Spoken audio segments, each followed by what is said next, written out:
What up, bros? Welcome to another Brograph Brocast. I'm Dave. And I'm Matt. And I'm David. And Brograph is a supplement to our site, Brograph.com, which is a motion graphics tutorial site with tutorials, plugins, podcasts, and other MoGraph stuff. And on the show, we talk about everything ranging from motion graphics to Cinema 4D, After Effects, plugins, render engines, doing business, doing taxes, being a contractor, or working for the man. And you can email us, Brograph@Brograph.com. Send us your emails. Let us know what you think of the show, what you want to hear about on the show. The topics could be anything ranging from noob to something super complicated or not necessarily technical. It could be anything, maybe about running a business or working for the man, whatever it is. Send us an email, Brograph@Brograph.com. And this week, David Ariev is here. Yay! Here. It's been a while. Fresh been off. a while. What's that song you sing? Fresh off his his Yeah. stint of creating more amazing, beautiful artwork. When are you going to be able to release that? Less than 2 weeks. Right. Right now it's exclusive on Apple Music. But yeah, I think it's like just less than 2 weeks. I'll be able to blast it out to the world, and finally it'll be off my mind forever. Because while it looks good on the reel, you know, I don't know. It was a slog for sure. Yeah. Yeah. I'm really glad. Like the whole time I was like empathizing with the characters and like the little flower petals. I'm like, it's just like me. I'm trying to escape the ice cave. I'm almost there. I can see the light. I'm almost there. Yeah, That's funny. You know, we just finished up like a big project that we've been working on for 2 months. Oh, really? You know, was it the projection gig? The or projection map, yeah. Yeah. So we'll be able to talk about what it actually is next week here in a few days. Yeah. Sweet. So I don't know. It's like, so I guess all three of us are on this like big relief of it's like you just got done with the big project, you know, and it's probably going to be one of the biggest ones of the year, you know, and you're just like, it's that relief that comes with it. So we're all on like this mega big high right now. Yes. Well, we've got yes two more no, projections. Because now we got two more projections coming, so I've got another 2-month music video like starting next week. Boy. I'm just torturing myself basically. Yeah, you are. Yeah. Dude, you're going to become like the music video guy. Basically, like, yeah. Mm-hmm. Is that what you wanted to do? I don't know. I don't know. All right. There it is.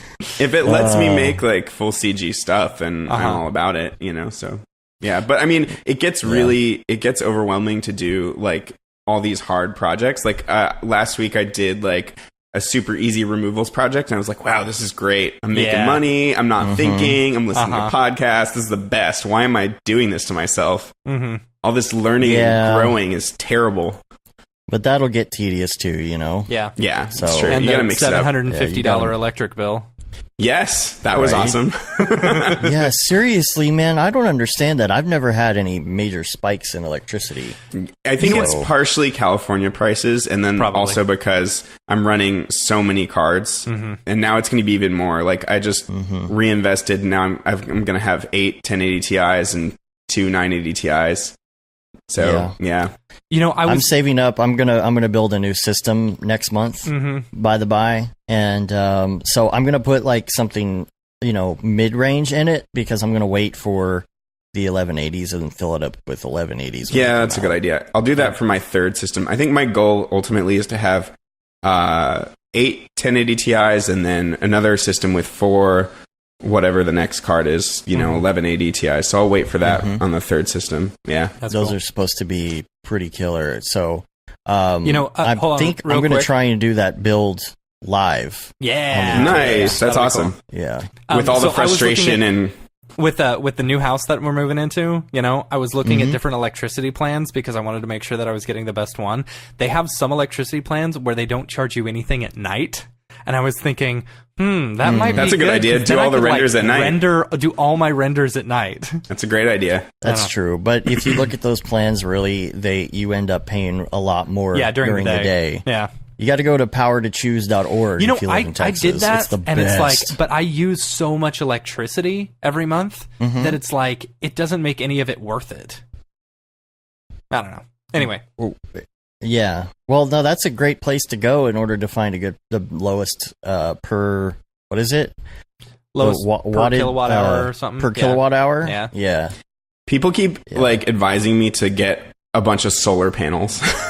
Just like put solar panels all over my roof. And here's the thing: if your electricity bill is $750, then it would be worth it. But we had a Tesla guy come to our house the other day to like, basically you're paying like $300 a month for all of these, all the stuff, and it's over the course of like 20 years. So it just doesn't. It takes a long time. Yeah. Oh my God. Yeah. So. Solar City is the same as the other funny thing. The other funny thing is that some people are like, when I posted that, they were like, "You're gonna get, the police is gonna come to your house and think that you're growing a bunch of weed." Yeah, seriously. Yeah, but that's okay there in California now. Yeah, you're right. Well, no, it's still not legal apparently to grow weed. It's just legal to consume it or something. I don't know. If you've got a license. Right. I think if you've got a license to grow, I think the police will still probably come and investigate if you go too high in the electricity department. It's funny. Yeah. No, dude, I'm just making 3D graphics. No, I'm just making graphics. It's like way not that cool.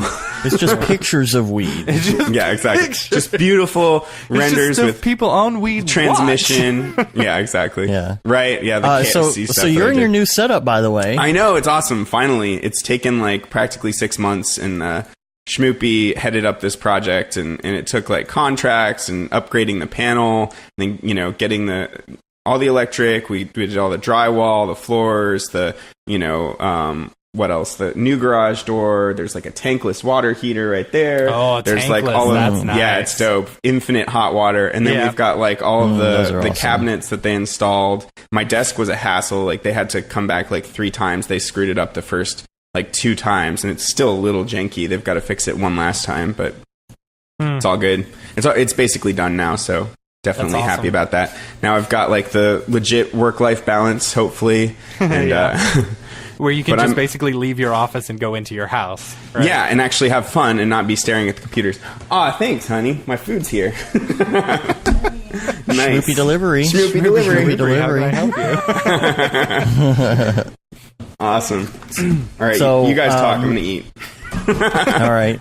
No, So we'll talk about the week. Number one, we were talking to you a little bit about this before the show, but we had a slow start to the year, and slow. We had like all these things falling through left and right, and we're like, this isn't working and this isn't working. But luckily, we kind of do our cash flow the right way so that we can pay ourselves consistently, and we save a lot of money in the bank. So everything worked out, but we feel really good now because, we busted it, for months working on these different deals, and have finally secured our payroll for the rest of the year. Yeah. Along with some additional projects that we already have on the plate. It's really a great feeling because it means the next 6 months, anything that we do is going to our payroll for the next year. Yeah. And so we feel it's just such a relief, when you work that long and that hard, and it finally like pays off, and you're like, okay, now I can get rid of that underlying stress that's always in the back of your head going, how are you going to get the money? How are you going to get the money? Yes. And what's Feels cool good, is bro. like the normally I've found the first half of the year is relatively slow, and it's like the second half, mostly the fourth quarter, of the year, that is just jam-packed busy, Yeah, and it seems so like third and fourth what's are really nice busier. is knowing that we've secured enough money in order to pay ourselves for the rest of the year, that like that was during the slow area or something like that, so like now these next few months, blah blah blah, are going to be much busier, so we may be able to secure next year's as well. I don't know, so it's maybe hire somebody. It all goes yeah, maybe it all just goes to show that freelancing can be hard, but if you're responsible with the money that the way you're spending your money, and not just buying computers left and right, You know? Like I do. No. Yeah. Well, I mean, that's the thing. Like, when we were about to get paid on this really big project and stuff, and then we've got a couple more that just came in and paid their deposit, and Dave's like, well, maybe we should do this, buy a computer now. And I was like, oh, that sounds so tempting, but, we got to wait, blah, blah, blah. I'm so bad about saving money. I'm such an instant gratification whore. Like, I'm just like, I've got more money. Let's just buy some more computers and, I don't know. Biggest thing is when it comes to stuff is worth it. When it comes it's reinvesting. That helps you. When it comes to my family's well-being and stuff, that's what's always a driving factor. And what's good is like having a business partner, like it's kind of like having a roommate who you respect, versus a roommate who you don't respect. A roommate who you respect, you want to keep the house clean for them, or like do the dishes for them and stuff. So it's kind of like, that's how it is having a business partner. Exactly. Yeah. Dave and I are kind of holding each other accountable for all this money and stuff like that, and it's kind of nice. Yeah, we've got nobody holding each other accountable. Like Chelsea and I are both like pretty bad about it. We're just like, yeah, let's do this fun thing. Let's go on vacation. Let's, She was like, dude, you need more computers. Obviously, I'm like, you're right. Do you ever do you have a separate account for just the business? I need to put it into. No, I need to. Is it a sole proprietor thing? See, that's the problem. Yeah. If you keep it separate and just pay yourself a paycheck every 2 weeks, it's it helps with that. What's but really you seem to be doing okay. You're getting all the good gigs. Yeah, so. I mean, I'll be okay now that this garage project is over. I'm all right. I'm kind of break even right now, but this thing costs like $20,000 to do. Yeah. Yeah. So that's not easy. Yeah. That's a pretty good price. It is. Yeah. Like I mean, too. It's true. I mean, like Chelsea's dad was like, that could have. He's like, I've remodeled bathrooms for $50,000. Yeah. Dem rich people dough. Dem rich people dough. Yeah, I think I did a bathroom remodel for like $2,500 at one point, and it was like, I don't know, a 5x6 bathroom. Yeah. I'm like, man, it's expensive to do a little room like this. Yeah, dude, house repairs suck. Yeah. That's why I'm happy I'm moving into a brand new house. That's amazing. I can't wait to come crash at your place. Dude, come. You gotta come out here. Like, I will. Just like find the cheapest ticket you can, bring Chelsea, have fun. Sounds great. And we'll just chill. I'm like 15 minutes from ABC, so we can just go up there and hang out. Yeah, we can totally derail them in their work process. Yep. Right. So here's something that we got to start thinking about, guys. It's almost August, and around that time is when we do the future episode. Is it already? 3-year episode? No this way. This will be Bro to the Future 3. Oh my god! Wow. It doesn't feel like a year since the last time we did that. Yeah, well, I think we did it a little bit late last year because we were so slammed with some stuff. But I was also thinking about the possibility of going and doing like a weird alternate reality past episode where we're like in the 80s or 90s. Oh, that's trying pretty to good. do motion graphics. Yeah, let's take a look. That's hilarious. Back all right, let's take a look back. Take you back to when video games only worked on channel 3. Right. That's pretty good. That's a good idea. I like that. Can we do 90s? Because I wouldn't have any like idea about how the 80s were, honestly. Because I'm younger 80s, than you it guys. wasn't 10 years ago. No, like alternate reality, doing motion graphics in 1990. Okay, yeah, there you go. Dude, my Apple Quadra just took a crash, man. Yeah, I upgraded it to 16K of memory, and back in the day, like Apple, you could not even edit. Like we were using Avid on a Apple 9, OS 9. OS 9, and that thing would crash on you all the time. Like, that was the worst part about some of the OS 10 G4s that we were working on, was that they were always crashing. Like, wow. Just for no reason. Apple got a lot better about their crashes, but they used to crash a lot. Yeah, I was using OS 8 or 9 on a Quadra tower with Avid in 1994. Yeah. And it was like... oh my gosh, it's come so far, it's ridiculous. It would only do SD, analog input. Maybe you could do an S video in there if you wanted to. Yeah. If you really wanted to do it up. you know. Billy Chitkin on the chat says, "Avid crashing on Macs is why I'm in 3D now instead of being an editor." That's funny, right? So, let's talk about your new video, by the way, because there was an article. We'll have a link to this in the show notes. Ice Baby video. Oh, I like that. Yeah, there was an article on Billboard, number one. Yeah, and then is it really? Yeah. All right. Apparently that's a big deal. I don't know. That's he's kind of a big deal. Kind of a big deal. And then, okay, and then I'll also link to it on iTunes. So right now you can only see this on iTunes, is that right? Right, through Apple Music, which I had to subscribe to a trial of it. And I was amazed that some other people subscribe to trials just to see it. I was like, wow, that's like a true honor that you're going that out of your way to you know, look at my video. But is there going to be a point in which people can just see this on Vimeo? Yeah, I'm going to upload it to Vimeo in like less than 2 weeks. Like as soon as, I think it's like, I don't know, whenever, I don't remember what the date is, but yeah. So they're allowing you to do that. Was that something you talked about at the beginning? Or no, but I didn't sign no contract. I could probably, if I wanted to be a dick, just like upload it right now. Yeah. Yeah, I would, man, that stuff's so hard. Now, you are going to do another demo reel too, right? Yeah, I actually already cut a demo reel. Yeah, it's beautiful. It's so thanks. pretty. But you can't release it yet? Right, I'm waiting till also I don't want to release the two at the same time. I'll probably wait another week, you know, to release the reel. But yeah. Yeah. Cool. All right, well, we'll link to that in the show notes so people can go to iTunes and check that out. Yeah. It's funny because I was like, iTunes?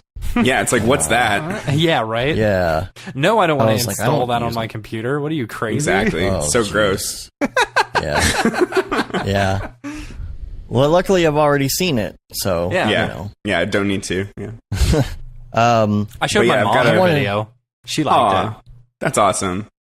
Yeah, I just want to. It's funny because it's funny. Like the project was so like grueling that I didn't really get emotionally like attached to it or anything. But like I showed it to like my parents, and my dad like. He was like, it's so beautiful. He got like kind of emotional about it. Like, and he's not an emotional guy at all. Like he kind of holds that back a lot. And, you know, my mom was like, it really touched your dad. And I was like, oh, that's super sweet. It's just funny. Like, how people react to things when you're not, you know, you're trying to tell a good story, but you're not necessarily like, I'm going to make people cry, you know, or something like that, you know? Right. I used to do work with a guy, and he did a lot of like nonprofit organization stuff, like really heavy stuff, you know? And he said his goal was always to make people cry. Nice. I did that when I did videos in high school. I tried to make people cry with my videos. I think it worked, but you know, then I got away from editing, and directing and all that stuff. So I just, you know, stopped making people cry. So, here's an interesting note. In the next month or so, we've been trying to switch over our podcast to another source for streaming. And we're going to move to Fireside, and I think I talked about this before, but oh really? You know, this is the first time hearing of it.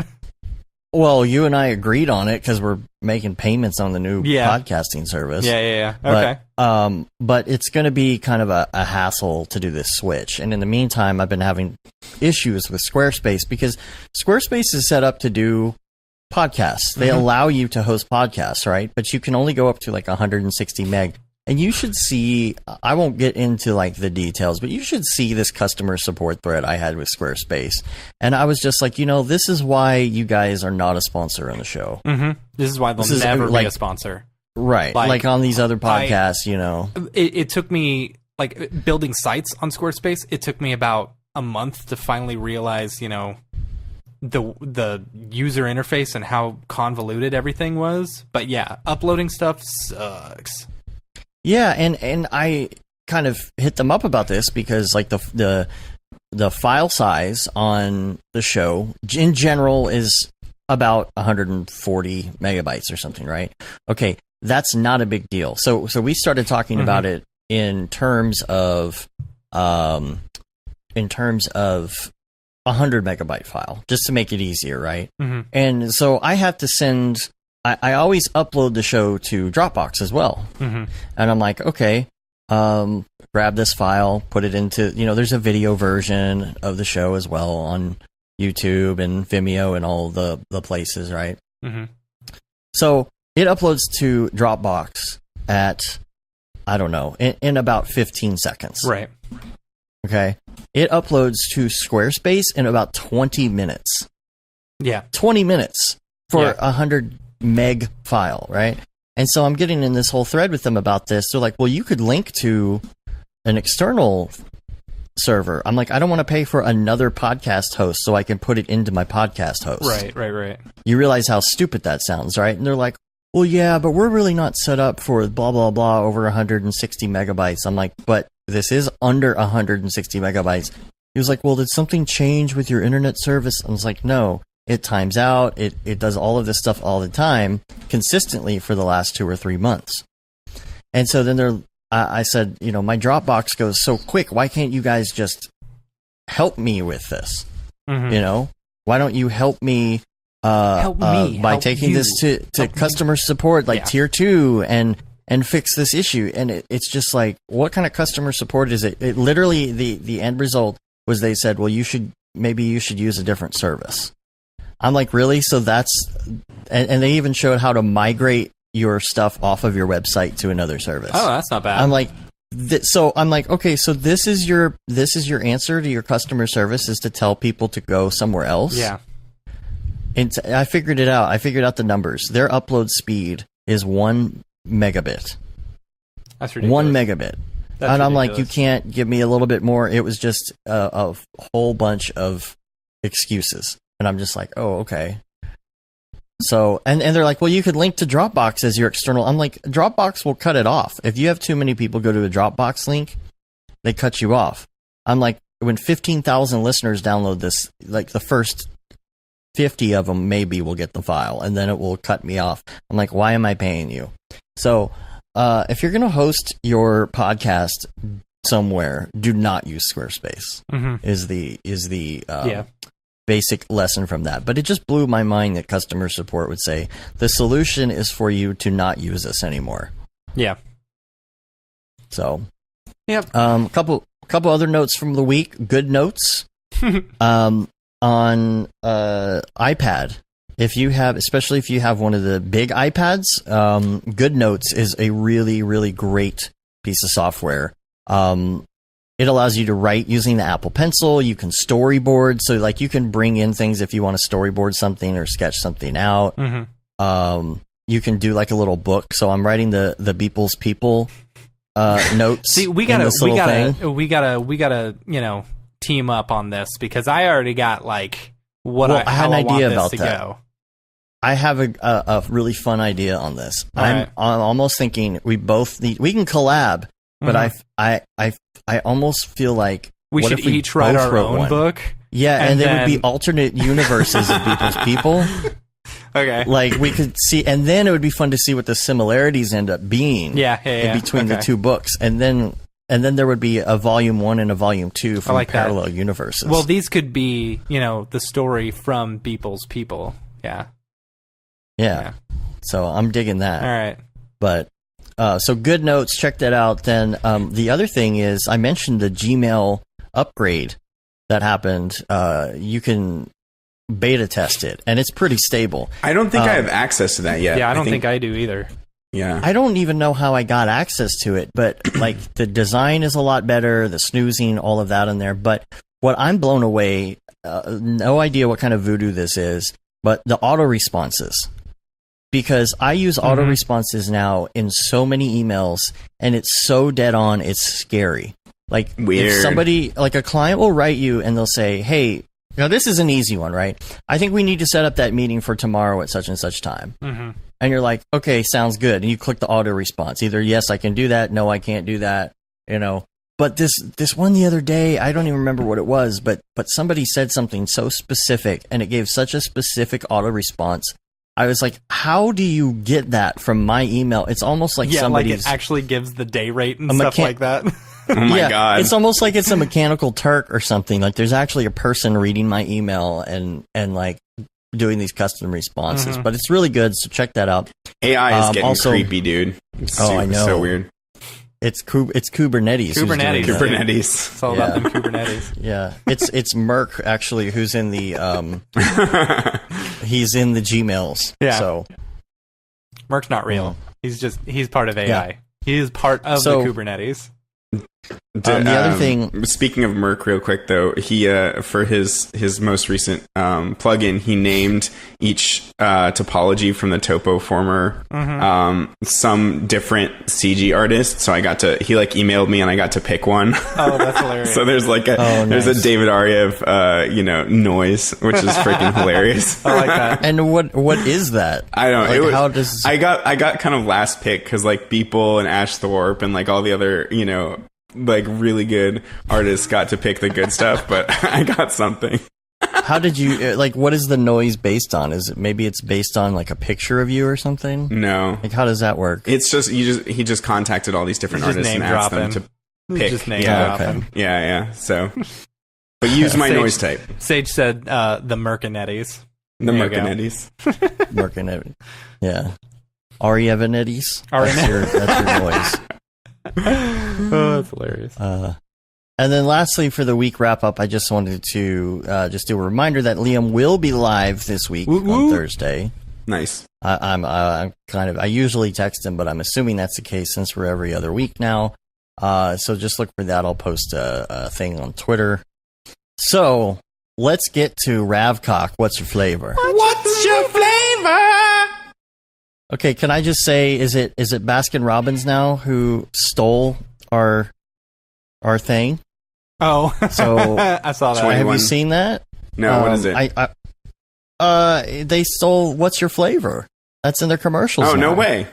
I think it's Baskin Robbins. It's one of those, but I want to say it was Rick Bogus. He posted a picture, I think, on Slack of What's Your Flavor. I'll make that the show real question art. Is, are there more render engines than Baskin Robbins flavors? 32? I don't know. Are there more than 32? Probably 31. Probably. Wait, 32? Yeah, there's... Or is it 31? 32. I don't know. 31 flavors. Yeah. Yeah. I don't think... 31,000? No. Baskin Robbins flavors. Let's see.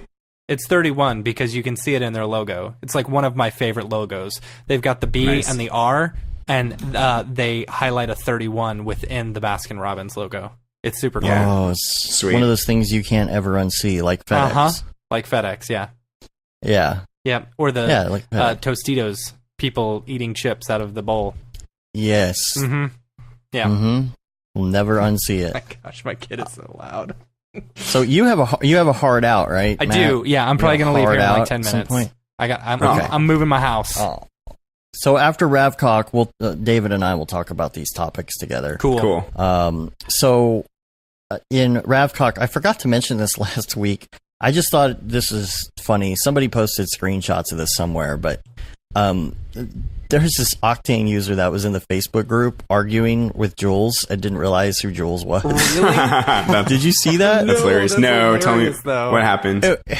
I don't remember all the details exactly, but it was something about he was trying to sell his license before the full Octane 4 came out for C4D or something like that. And people were saying, well, you can't do it that way because of the way the license works and all this. And Jules chimed in and he was like, no, it's true. You can't do that because ABC. And the guy just went off on Jules. He was like, what do you even care, bro? And was just giving it to him. And then these people were like, you do realize who that is, right? Yeah. Oh, man. That's so funny. It was I think Billy or somebody was wrecked, or I don't know. Anyway, that's hilarious. I have to find the screenshots so I can put them in the notes. It was pretty spectacular. Did you guys see what Raphael Rao posted this morning? It was super funny. Email chain. No. So he got this email. I'll just read it to you guys because I think it's super funny. Oh, yeah. I did see that. I just read that. It was really funny. So funny. What was it? Is this in the Facebook group or where? It's in the Facebook group. He also, I think, posted on his own Facebook. But I'll just read it. So, hello, my name's, he blanked it out. I'm interested in photorealistic versions of my OBJ files. Are you available? And then Raphael responds, "Thanks for the job offer. Might you please be so kind to elaborate what your project would be about? I can much better tell you if I'm available interested when knowing more details. For example, the subject, product visualization, architectural viz, logo animation, etc. What objects/things do your OBJ files represent? What do you see as the end product, print images, videos, etc.? Cheers and have a great day." And the guy responds, "Hello, please excuse late reply. Are you still available? I would need help designing a NASA-style depiction of the universe.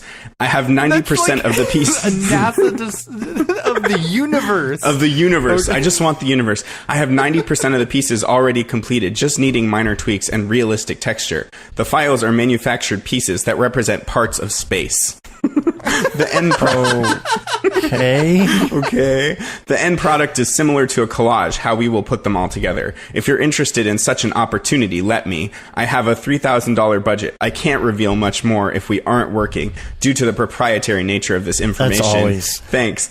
And then Raphael goes, "Hi, thanks for your reply and time. I respectfully have to decline the offer. The reason being that it's impossible for me to settle on an offer when I can't grasp the scope of work that is involved. Best of luck for your project. Cheers."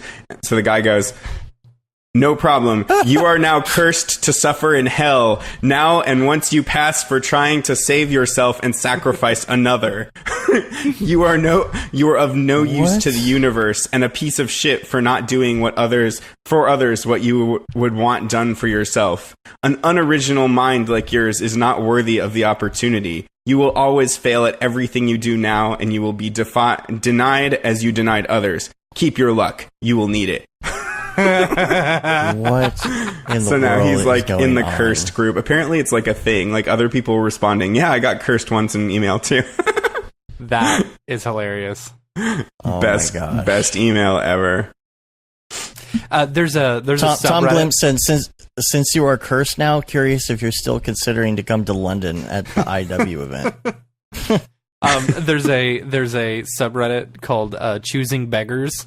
It's a really good one. It's a lot of that similar stuff where they're basically asking stuff for next to nothing and then getting pissed off when the people say no. So funny. Wow. Nobody's ever gotten pissed off at me for saying no before. I've never gotten cursed. It's a shame. That's weird, dude. It's a shame. Yeah. It's because you're Octane Jesus. You're the one who does I mean, the as cursing. far as you know. So. Yeah. Maybe somebody has one of those voodoo doll things.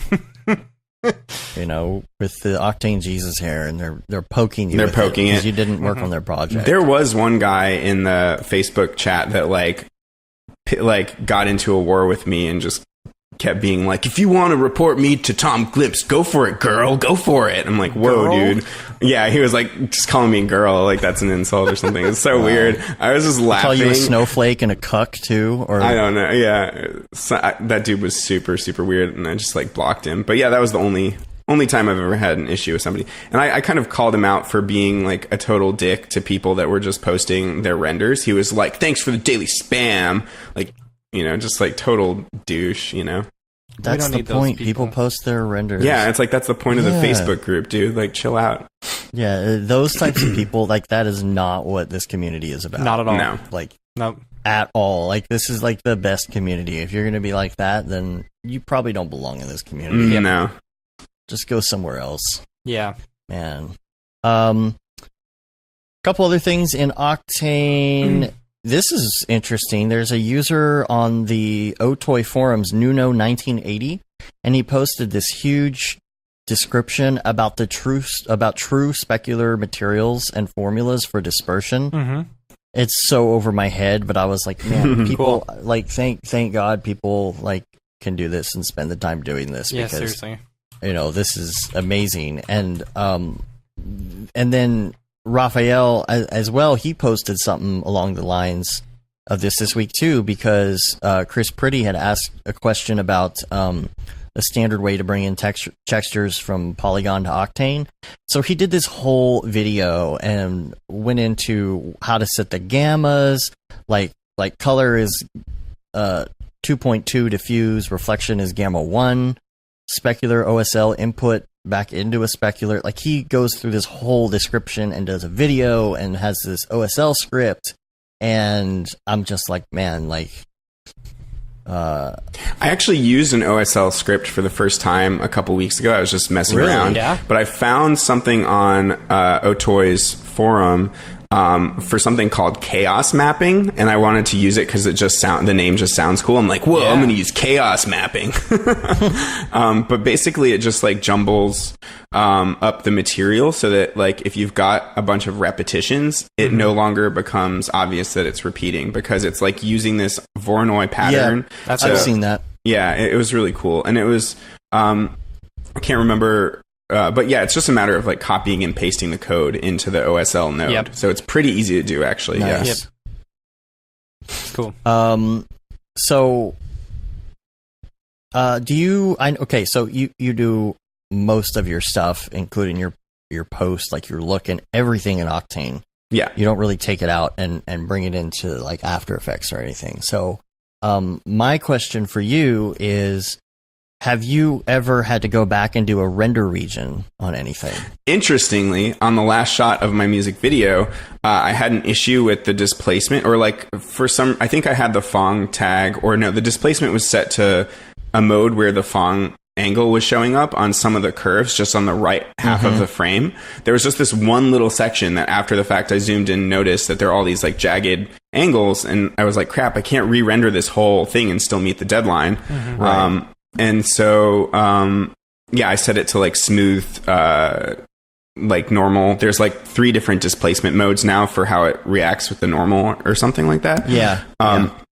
But that fixed it, and then I did just do a render region on that as the final. You know what I mean? Like in the picture viewer, it's just rendering that render region, and there's a way to, you just tell it like use the last render region that I used in the live viewer in the picture viewer, right? And it was pretty easy. But it's funny because it doesn't calculate the how long it's going to take per frame properly. It's like it's going to take an hour for this frame, or however long it was going to take on the it tells you like render. the whole frame, not the section, right? Not the region, which is interesting. But yeah, so it was just finishing really so much faster. So yeah, that's definitely a great tool if you need to like patch something up and not want to spend the time re-rendering the entire shot.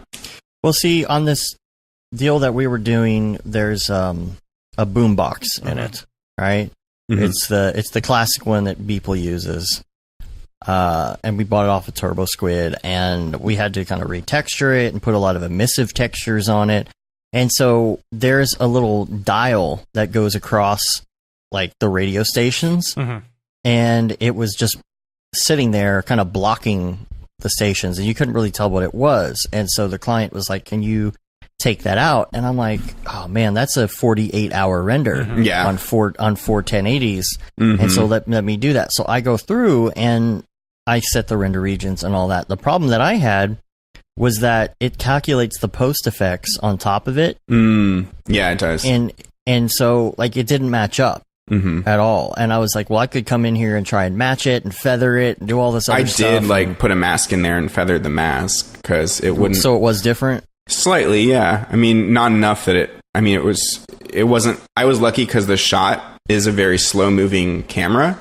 So it wasn't difficult to just put a kind of feathered mask in there, See, mine was not working like that. It was like too dark, and the post effects are calculated on top of the whole yeah, picture. They'll bleed over the edges of the render region. Yeah.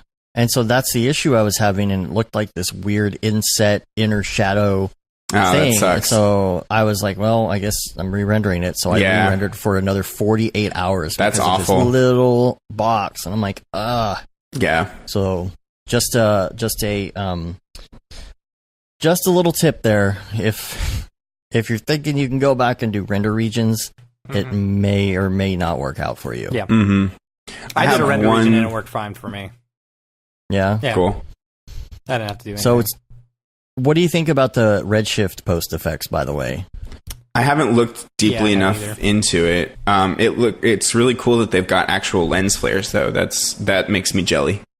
Yeah. That's what I thought too, but then they were looking a little, from what I saw, looking a little cheesy. Yeah, that's true. Maybe they'll probably make it better. I don't know. That's something that I really do wish that Octane added was lens flares into the post. Yeah, I talked to Jules about that directly, actually, the one time I visited them. And he kind of said that he thought someone would develop that as an OSL tool. But I really wish they would like make that themselves, you know, because it would be probably better than whatever someone makes with OSL. Yeah. Yeah, that would be really cool. I think just more post stuff in general would be really great to get in there. Yeah, for sure. Just moving further and further away from having to do any stuff when you're done. Yeah, or like I've said, you know, lens profiles would be amazing. Like I choose the anamorphic preset and I get the anamorphic bokeh and I get the anamorphic lens flares and also the like the focus breathing or the barrel distortion, like the specific characteristics of that lens, like the chromatic aberration, like all that stuff. That would be awesome. Yeah. Liam in the chat, he says that Merck's, if you saw, I don't remember which video I was looking at, but Merck's video, he was like really cranking it up on purpose. Gotcha. So it looked kind of cheesy. So I guess in their some of their other example videos, it's not as over the top. It's not as J.J. Abrams. Right. Merck's is definitely is the one that I saw. Abrams. Yeah. All right, guys. I'm going to head out. He's hard outing. Sorry. I love you all. All right, hard out. We love you too. Make sure you save that and send it to me so I can get the show up. I will. Cool. I love you all. And by the time you see me next week, I'll be in my new place. That's so awesome. All right. Sweet, dude. All right. Later, bro. Take care. Later, guys. Later, bro. I've got one more Ravcock thing. Oh, yeah?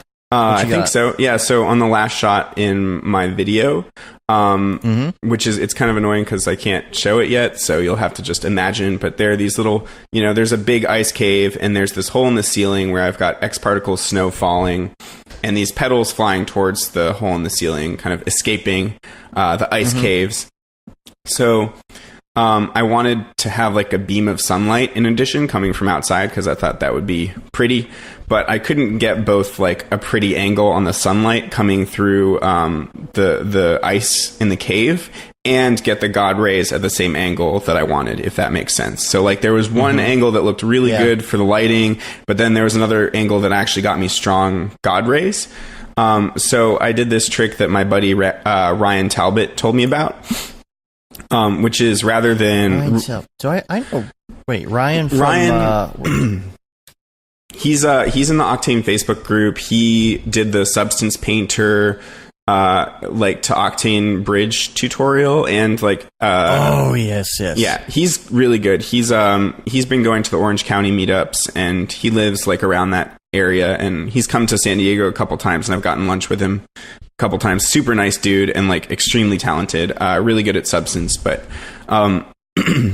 he's young, huh? He's young. He's got a job working for like Western Digital and also does some freelance stuff and but he's like it's crazy how fast these damn kids are picking this stuff up. But he's also just really I think he's been doing it for a while and he's just good at what he does, and his work kind of looks like he's kind of got a hood-ass vibe going on with all the grungy, you know, like destroyed like artifacts in nature, you know, like just using a lot of ivy grower, and then, you know, his hero asset he'll really plus with Substance Painter.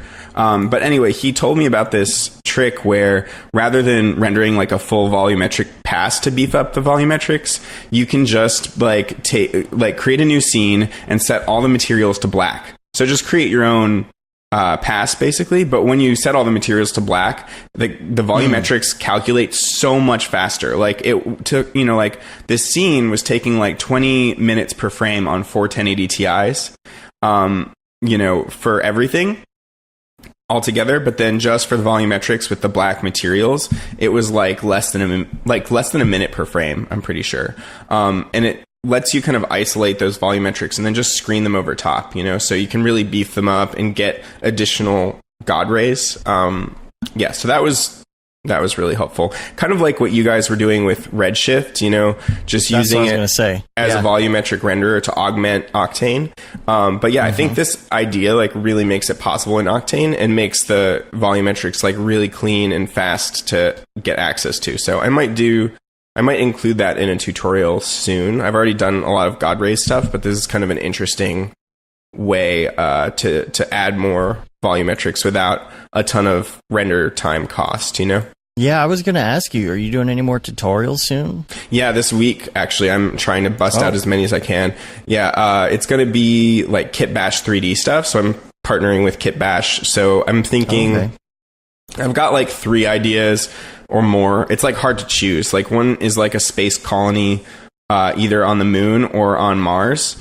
And then that's an obvious one because space, and like I can just, jam that out pretty quickly, show how to make asteroid belts and moon surfaces, and like their colony, their space colony Kit Bash pack is pretty cool because it's very much like playing with Legos. You can create really big complexes of tunnels and like all these different buildings because they have the pieces, meant to be jammed together. Yeah. And then I'm thinking maybe I'll show how I built the ice caves and do like an ice city inside some ice caves, since I just got off that project, and that could be a really, some low-hanging fruit for me, but also pretty cool because the technique, uses X particles to build these forms, and I learned that from Beeple. And then I was also thinking about doing either an underwater scene or probably just like a post-apocalyptic thing with some ivy grower could be cool. And then showing how to use like, say you want to create a more complex texture for the buildings, you can like combine like 4 different concrete textures, but with different noises to patch them together and stuff like that. So yeah, I'm thinking I've got a lot of ideas, but I don't know what to do. What do you use for your ivy grower? Is it there's a plugin called Ivy Grower that's really called intuitive. Ivy Grower? Yeah, it's free too. It's really good. Where is that at? I don't know. Do you remember? I'll look. I don't know. I don't know. It's just Ivy Grower. Everybody uses it. It's like the daily render crack. C4D Cafe. Oh, okay. Yeah. Cool. Yeah, it's pretty old, but it's still good. Let's get into some topics, though, because I think... How many do I have here? I got like 4 different topics. So we don't have to spend too much time on all of them. Real quick, sorry. The one last thing I remembered about the volumetrics, though, is like on my main pass, my beauty pass, I didn't turn off volumetrics entirely because that would have, like, I really liked how the general volumetrics were diffusing the light. And so I baked in some volumetrics for the main pass and then beefed them up and added the rays with a secondary pass, if that makes sense. So I gotcha. Without it, it would have been it looked like really sharp and there was no fall off and no like quality to the light. And just screening volumetrics on top doesn't have the same effect as when it's all together and the light is coming through the ice and then scattering in the volumetrics that I placed in there. So all that stuff had a really cool effect altogether, but then I wanted to add some additional rays on top. Yeah. Right. Yeah, that makes sense. Cool. So Brian Beam actually came out with a series on Skillshare.com this week. So I'll be linking to that, and it's called Channel Branding Lessons. And I got into an interesting discussion with some people online the other day about YouTube and whether or not it's worth it to, put ads on your YouTube content or whatever, right? Because you start a YouTube channel, you're like, oh yeah, I'm going to put ads on everything. I'm going to make $1 million. And then over time, it's like, even if you get like thousands of hits on a video, it's like not really that worth it to have ads. It's like, wow, I made $10 on this. Yeah. Yay. You know what I mean? Like one of those things. And so we got into this discussion about whether or not you can profit from YouTube or not. Because I'm like, well, not really. Not unless you want to just be a YouTube channel. Right. So there's a huge difference between having a YouTube channel and being a YouTube channel. Is it a tool for what you're doing, or is it your main business? Right. So it's like with us, we stopped doing ads because it's just like, we make money off of other things, and we sell plugins and we do all that. And the stuff that we provide for free on YouTube drives those sales, right? And the podcast drives those sales. And I was trying to explain that to some people in this thread, and they're like, yeah, but you could be making money off of that. You just have to craft everything that you do to just be, basically what they're saying is you got to make it spammy.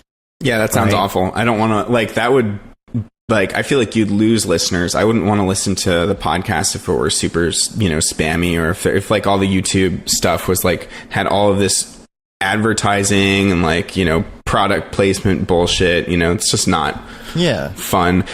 And well, I mean, and it even doesn't, the headlines, those spammy grabbing headlines are like 7 tricks to something. You won't believe what happens next. Just the clickbait. Yeah, that's awful. Yeah. Just clickbaity crap, and the icons and the thumbnails for all of the things are like a cutout of you with like a stroke around you, and you're going, huh? Yeah, and so there's stupid. like a big question marks everywhere, and an Octane logo, and everything's like tilted, and it's like that's not the kind of channel. No, that's not our jam. And like honestly, like you're like, as a freaking niche Octane whatever C4D channel, you're never going to get the number of viewers that would actually pay you enough to make it a full-time job.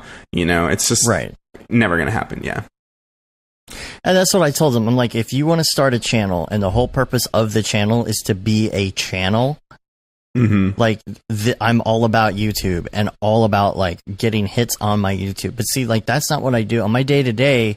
It's like I'm posting stuff as this is a place to host my content. I'm not worried about how many people are going to see it in the suggested videos on the right-hand column after they watch another video, and how am I going to grab their attention with my spammy title. It just seems like so much effort too. Like, and it's sad that channels like Corridor Digital, like there are very few high quality, VFX driven channels, and they're having to create secondary channels where they're just playing video games, and it's all coming away from the really high quality stuff that they spend like a month on. Like that still exists, but the model of YouTube is no longer paying for the short, viral, high quality, high production value video. It's paying for these long form, because it's the length of viewership, that matters more. And so like these idiots with their, like the Let's Play videos, the best way to, make money on YouTube is like be really zany and play video games,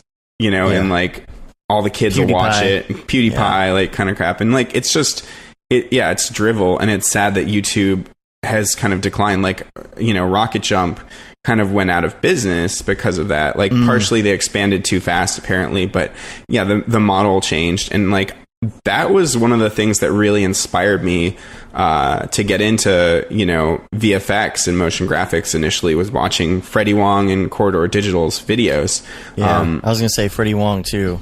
Yeah, that's Rocket Jump. That's Freddie Wong. Oh, that's right. That is. Wait, so he went under, or?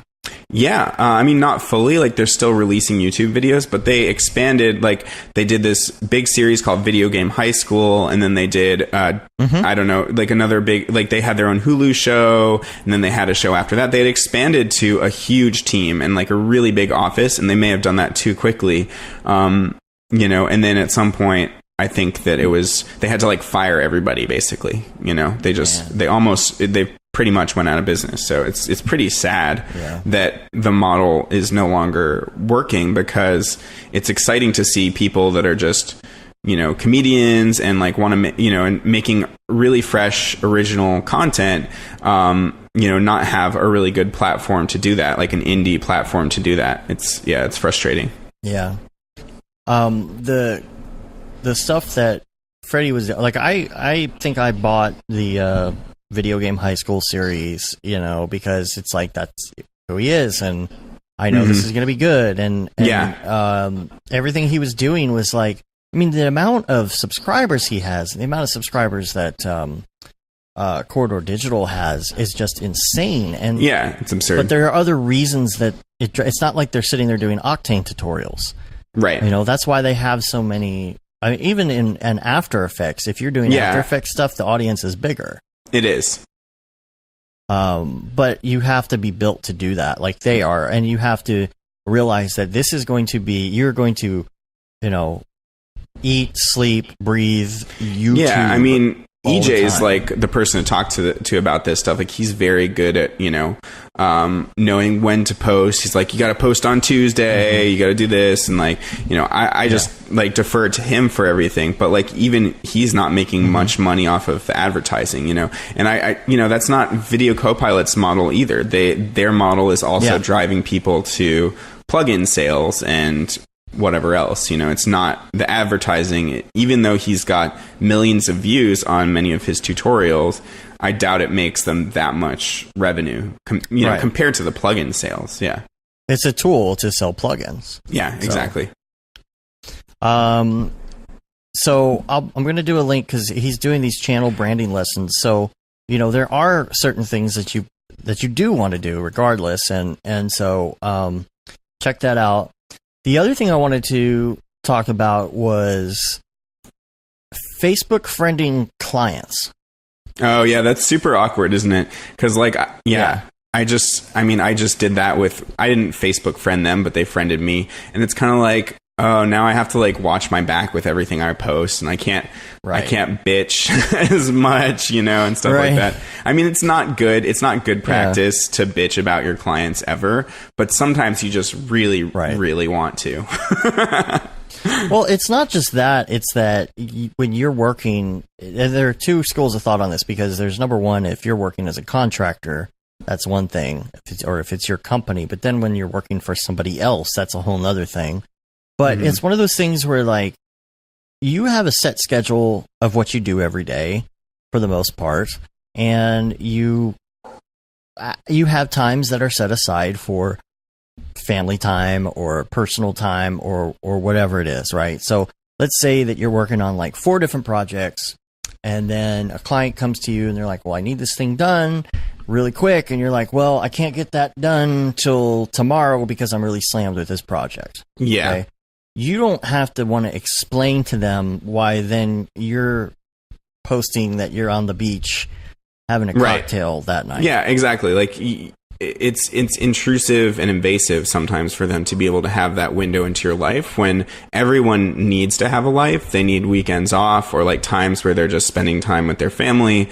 And yeah, it would be absolutely obnoxious if they were like, well, I saw you on the beach, I know you're not working. Or even if they're not saying anything, you have that paranoia in your mind that, oh, if I post my family on the beach, this client is going to see that and they're going to think, oh, I'm so lazy, I'm slacking off on their job. Or you want that, that buffer for sure. And like, there are days where like I only work like 2 hours because of the demands of the project, or I'm rendering for 48 hours straight, and the client probably wouldn't understand that, so yeah, I'm going to go to the beach with my family or whatever it is, Yeah. Now, if you're working for somebody else, which you've worked for other people before, right? Yeah. Yeah, I worked for the man for my first, 3 or 3.5 years, and I put in my whatever, Well, there's a whole nother level of that, because then it's like, it's not even about friending the people that you work with. I mean, that's its own thing, but then it's like, friending those clients. And there's kind of a weird thing too, where like some people in some businesses expect you to be maintaining some sort of social media, like Instagram or something like that. But you don't want those clients coming back to your boss and saying, oh, well, I saw so-and-so's, out having drinks.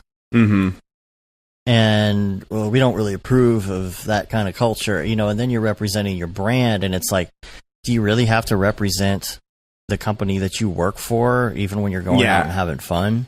That sucks. You shouldn't have to. Yeah.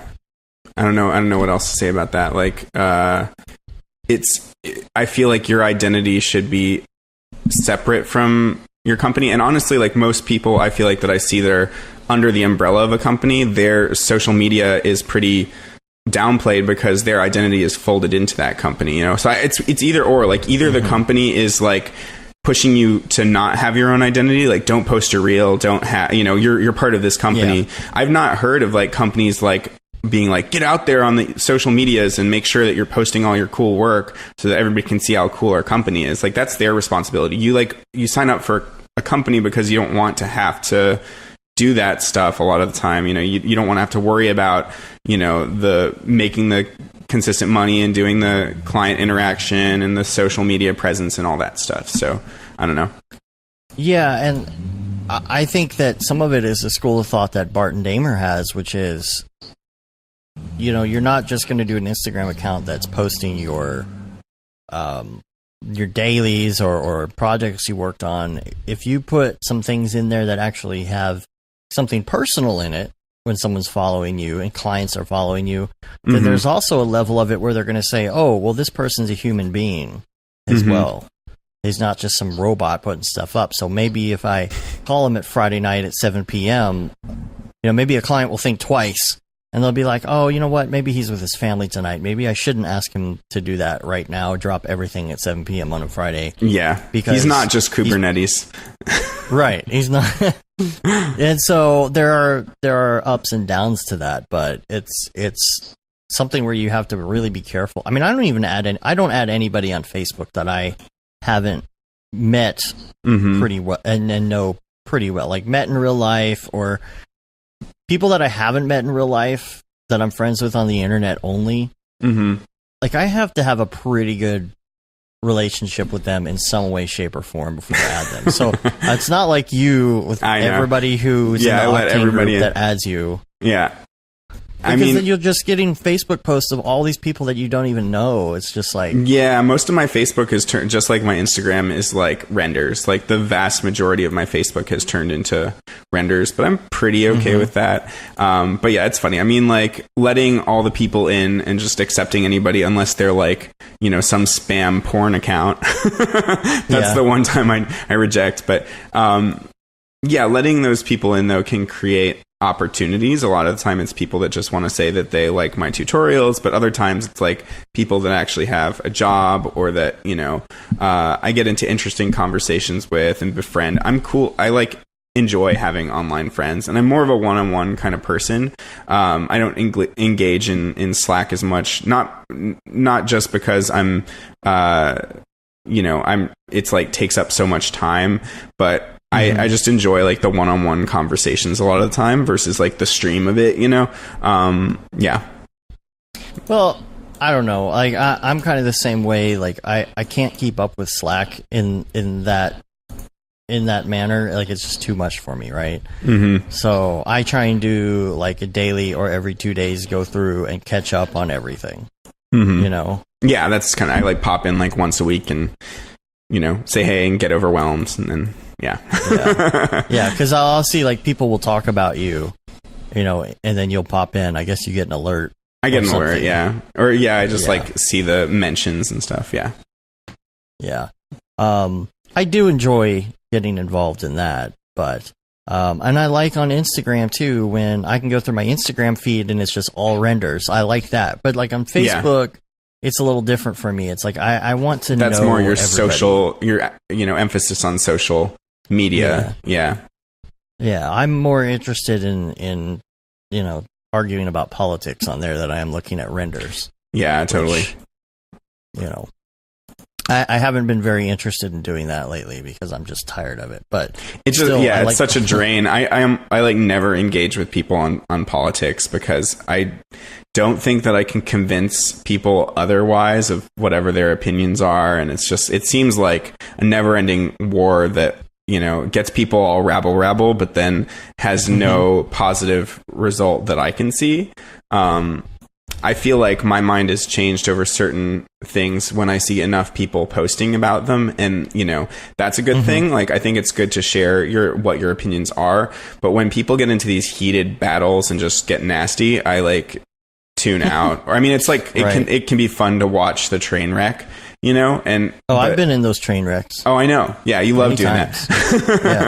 But I'm mostly trolling though. That's I know. Like, but I'm just saying, like, it's entertaining for you to troll people and play devil's advocate, or but yeah, that's not. I don't know. That's too much stress for me because, like, I don't know. I don't like to stir the pot that much, I already get stressed out enough about like work, I don't know. Sometimes it's fun to stir the pot a little bit. Yeah. Yeah, I know. It's kind of a stress reliever. I don't know. Yeah, see different people, yeah. So, okay, speaking of Facebook, this is another interesting little, I don't know, a dilemma. I don't know if it's a dilemma. I don't know how to approach this, if at all. Maybe you can tell me what you think. Cool. There's you've heard of the Dunning-Kruger effect, right? That sounds familiar, but I couldn't tell you what it means, so tell me. Some people have used it to describe our current sitting president. Some people have described my old boss from years and years ago as such a person, to where you're intelligent enough to do certain things and get in a certain position, but not intelligent enough to realize that you're not intelligent enough to be the president, be involved in certain things. Well, I wasn't going to go there, but but it's like if I came to you and I'll just tell you what the deal is. There's a certain Facebook group that I am involved in. It's pretty small, but there's a lot of After Effects people in there. And there's one person in particular that doesn't understand that he's not very good. And we're not talking about like, oh, you're getting better. Well, I'll give you some constructive criticism. Let me help you. It's just someone that's absolutely plateaued and they don't want to take any steps to like grow or like listen to anybody's feedback, kind of thing. Because they're honestly like they're stuck in like, they're doing the awful lens flares and the it's just so cheese. And I don't really care, and it's not like I'm making fun of this person, but it's more of a thing where like they post, and I guess they commented that they've gotten some flack from other people, and they even to the point where they posted comparisons between what they've done and a huge Hollywood movie. Put them side by side and said, it's like, it's the same, see? That's so funny. And everybody's like, no, dude, it's not the same. And like, you won't take constructive criticism at all. And it's like, yeah, but you're not really good. And like, not in a, like, you're getting there kind of way, but in like, you are first year high school student level and you think that you are ready to go to Hollywood. Right. You know what I mean? I'm not ready to go to Hollywood. I've been doing this forever. It's like the American Idol syndrome where, there are always those delusional people that get on and think that they're the best singers ever and then get like totally smacked down. Yeah. Yeah. And it's like, how do you approach that? Because like, I want to help the person to get better. I want to give them this person's refusing help, and there's like not anything you really can do unless you want to like take it upon yourself to befriend them and then gently ease them into something. Like, it just sounds like a lot of effort. There are some people that just are blind to criticism and also blind to reality, and I don't know what you can do to help those people. Like, if they don't accept your help, then they're kind of, not going to get better. Like, I'm never going to take stuff that I've done and put a side by side with a Hollywood movie and say, look, my stuff is better than that. It's weird. That's like a very ego thing to do. Like, and just, I mean, I would never do that. It's really good to look at work that's better than yours, which there always will be, and be awed by it and inspired, and like then try to fuel that to make your own work a little bit closer. But I mean, you literally cannot, with the thousands of artists that are contributing to any given image that's on a big budget feature film, like, as an individual artist, you can never even come close to making that kind of thing. And you just have to accept that. It's like one of the big frustrations is that, I'm never going to make stuff that looks like a Marvel movie, like, ever, like, and that's okay. Like, that's why you try to compare yourself with other people that are doing individual work, or if you're working in a small team, then you compare it with something that's on that same scale and same budget, like someone else's small team project, and say, oh yeah, I want to be like Man versus Machine when I have a group of like 15 people and whatever, or I want to be like this solo guy. You know, I want to be like Somei Sun when he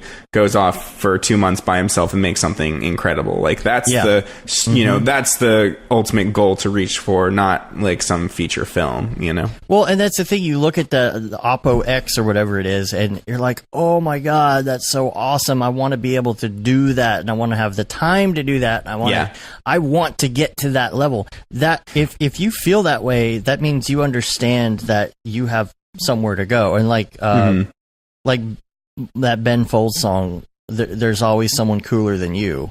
You know? Totally. Like, there is always somebody better than you, but if you're at that point and it's that Dunning-Kruger thing where you're like, no, my stuff is the best. I don't know what you're talking about. Yeah, then and you've like, just stopped growing. You're gonna fail. Yeah. Or you're dude's doing videos with cheeseball special effects, with no lighting in anything he does, no shot composition, right? And just putting it out there and saying and telling everybody in the world that it's that just as good as a Hollywood movie. Yeah, I mean, you know, the one positive thing I could say is maybe he's, you know, gaining some kind of happiness from the work still. You know, maybe it's like fun for him. Like there was this one guy in Charlottesville, he was like the king of low budget horror movies, and he'd made like over 100 of them, and they're all trash, but he loves making them. And, you know, I'm not going to go and tell him to stop making them because that's like his jam. But, you know, I don't know that he was posting on, you know, Facebook or wherever how good his art is. You know, it's like he's just like, I made the greatest quantity is like his one, you know, thing that he can say about himself, you know? I have a friend who was like that. He loves to do low budget, like guerrilla style, everything. And like, that's his jam. And like, that's what he's into, you know, and it makes him happy. And it's like, but he's not out there telling the world that like he's the best. Yeah, you know, exactly. and that's the difference. And I just, you know, I'm like, do I even say anything to this person? I mean, but you want to help people. Yeah, we've all suffered from delusion as artists. Like one of the first projects I ever made in Final Cut Pro was this. I got this opportunity to make my first music video, and it was for this like terrible band, and they didn't want to actually go somewhere, so it was in their garage, and my brother and I filmed it on like handy cams, and it looked like absolute DV tape trash.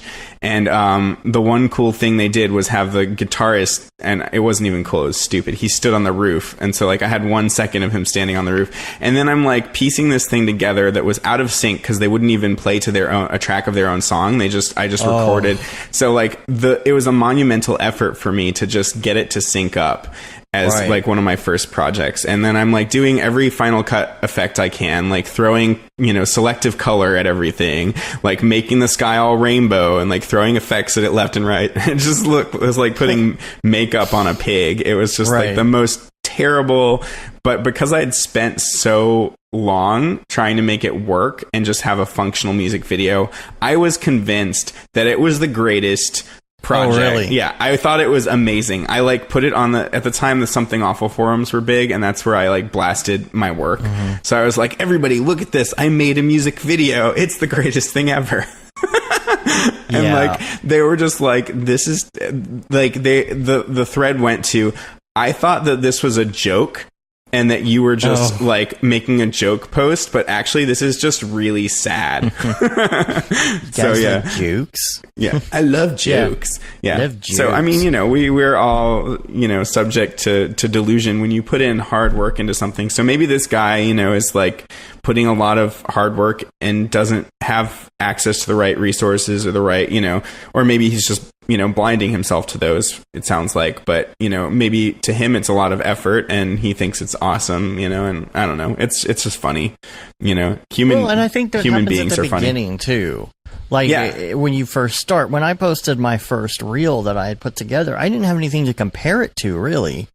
You know, it was back in the days before, like, I mean, there wasn't as much social stuff going on either. Like, Facebook had just started, you know, and so I didn't have the resources that people do now either. And so I hadn't seen a lot of other reels, you know, and I put it in the Brograph.net forums, and I just get eaten alive. And, you know, but at least, though, when that kind of thing happens, it takes you down a peg. And you realize if you're the type of person though that blows it off and says, "No, you guys are all just wrong. Stupid." Yeah, no, I definitely took it to heart, and I was like depressed for a while. Yeah, but you need that though. You do, yeah. I needed that to realize that I had no design sense because I didn't have any design classes. Right. You know, I knew all the technicalities of everything, and I still to this day feel like I don't have enough design sense. You know, like I took that to heart and I used that to get better, and it sucks, man, when people won't take that. You know, Liam says in the chat, he's like, you guys realize I'm watching the stream, right, guys? Gosh. Jeez, gosh. Sorry, Liam. No, it's not you, Liam. This guy doesn't even do 3D, so... Yeah, just some After Effects guy. No, that's rude to say, because After Effects is a rabbit hole in and of itself that you can get so good at 2D animations. Yeah, so... you could get better if After Effects was actually good. But anyway, but you have to be able to identify those problems in your own. I mean, in everything in your own workflow. And like, what is the one thing that is keeping you from doing something? Yeah, you know, whether it has to do with getting better or it has to do with time management or whatever it is. There could be one thing that's like, you know, what's the game called with the little straws in it? And then you pull the straws and the marbles are on top. You know what I'm talking about? No, I don't. Oh man, it was like from back in the 80s. Hopefully somebody in the chat will somebody in the chat will help us. It looks like a tall, clear cup, right? And in the middle are all these little straws, and on top are all these marbles, and you have to take turns. It's kind of a Jenga sort of. I do remember. Like, I'm having vague memories from like camp. Well, stir straws. They look like stir straws, the little red ones. Yeah. And you pull it out one by one. Yeah. I don't know what that game is called though. Yeah. But Kerplunk. Kerplunk. That's what it is. I would have never gotten that. Yeah. Yeah. And I had like 3 people saying Kerplunk. That's great. So there's that one that's there that's stopping you from doing what you want to do, and you got to figure out which one of those straws you can pull, and the whole thing will go. You know, it's like I thought of this in the analogy of the Jack in the Box drive-through the other day. Right? I go to this drive-through because I want to get me some tacos at 2 a.m. You know how it goes. Yeah. And it's usually a very fast Jack in the Box. You know, when you find a fast Jack in the Box, you want to stick to that one because you know how long those lines can be. And so it's 2 o'clock in the morning, and I'm like, this place is usually fast, and tonight it's really slow. Like, what is the deal? And I wasn't even to the speaker yet, right? So, like, it's just taking forever. There were people trying to back out of the line because it was so bad. There were people who weren't ordering. They were just so fed up. I'm like, what is going on? Why is it taking so long? Why are the orders wrong? You know, everybody's like, you can see them exchanging food in the window, like they got the wrong order and all of this stuff. And I'm like, what is the deal? So I get up to the speaker and I'm like, I would like 2 monster tacos, please. And they're like, loaded potato wedges? I'm like, no. You're like, I found the problem. I'm like, 2 tacos. They're like, what? And like, I ordered a couple other things, and everything that I ordered, it was like, what? Oh my God. You want a what? And they were screwing everything up. And I realized that this wasn't an issue that they were bad at taking the order. This wasn't an issue that they were typing it in wrong. It wasn't an issue that they were slow at cooking. Oh, was it just the intercom? They couldn't hear? It was just the intercom. And so I thought, oh my God. You know, it's amazing. Just because the speaker is bad here, it's screwing up the whole entire system. So you got to identify that problem. That's a weird analogy, I know, but like... No, it's a good analogy for sure. Yeah. So, you know, Kerplunk it, man. You got to Kerplunk it. You got to Kerplunk it. You got to be honest. Moral of the story is be honest with yourself. I don't know how to advise people to do that, though. That's definitely... If you're not good at taking criticism and you're like... Yeah, that's really hard. I don't know how you magically get good at that and, you know, grow a thicker skin, you know? Same thing the other day. I had I did an Uber Eats order with this really great chicken place, and I was with a couple people who were like, okay, let's order like 3 meals, right? Not a big deal. You figure order Uber Eats, you get this really good chicken, and they're in like 30 minutes. Shows up.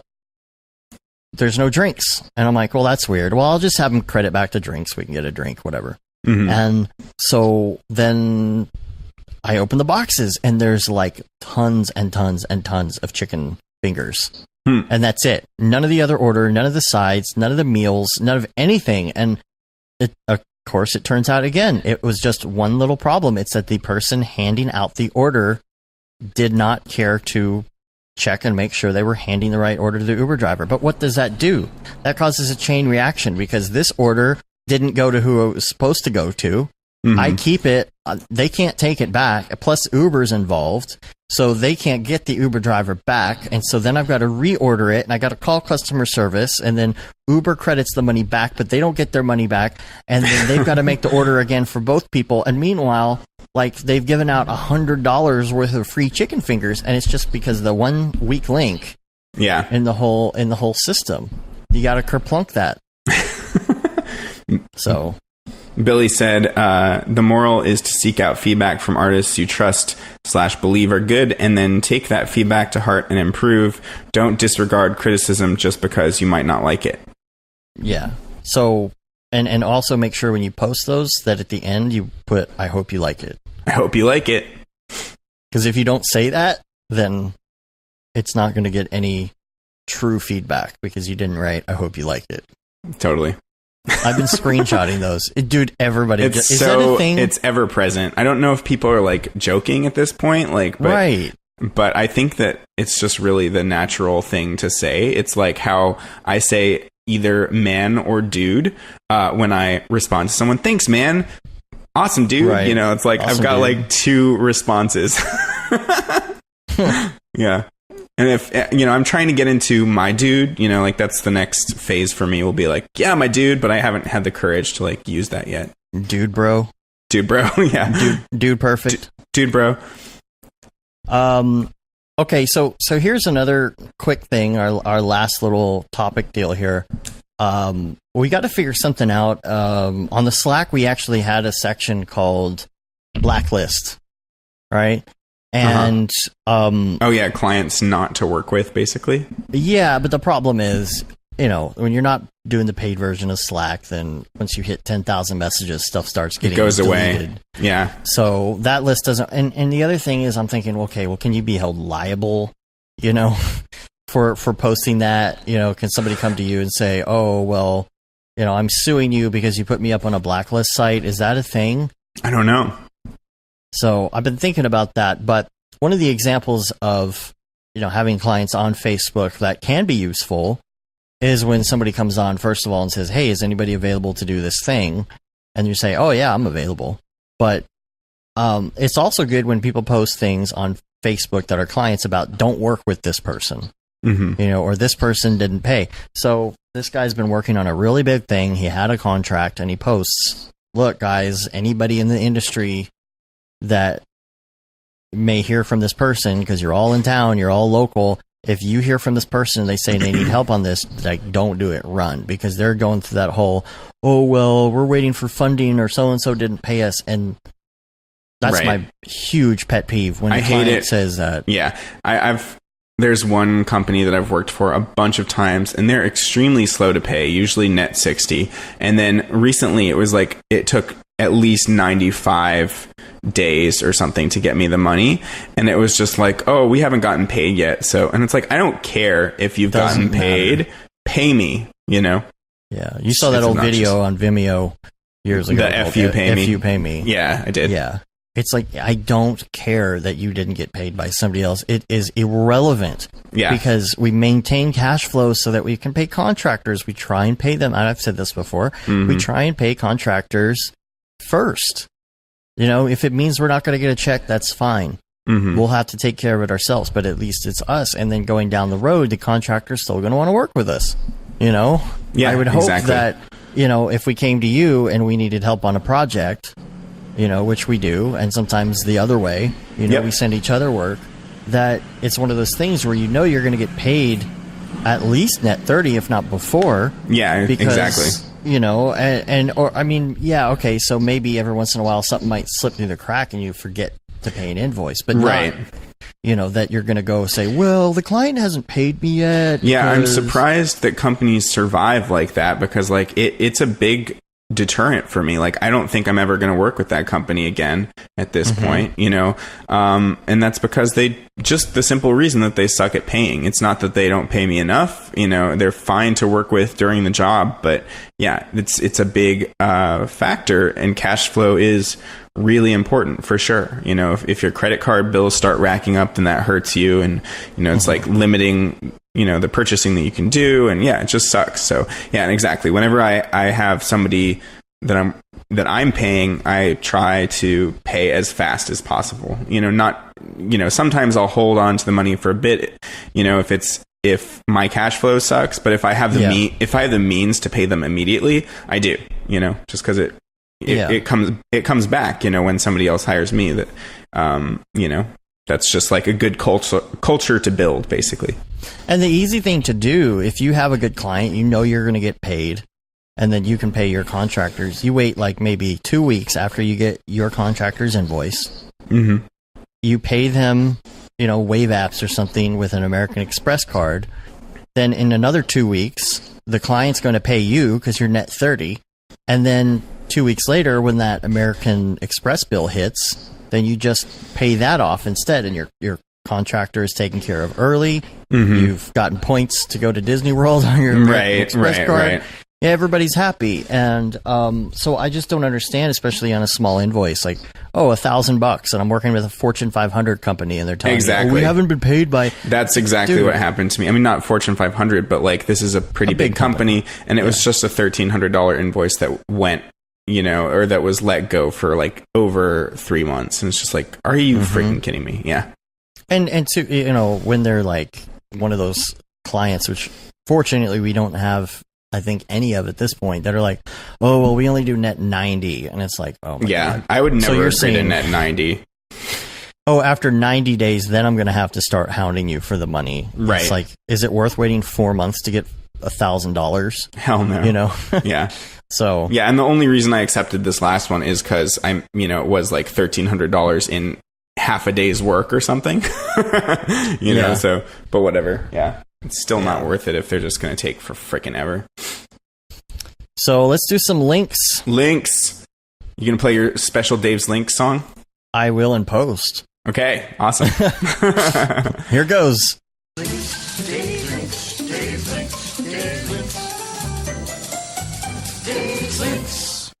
No, that was a good sound. Love that song. Clip. Yeah. All right. So, number 1, hidden breakdown and project files. This is from you. Yeah, I posted this. So if you haven't seen, still technically Dave's links. See? Exactly. Yeah, we can both do Dave's links. It's pretty sweet. If you haven't seen Sakani Solomon's project Hidden, it's like probably one of my top like 2 or 3 favorite projects that I've seen this year.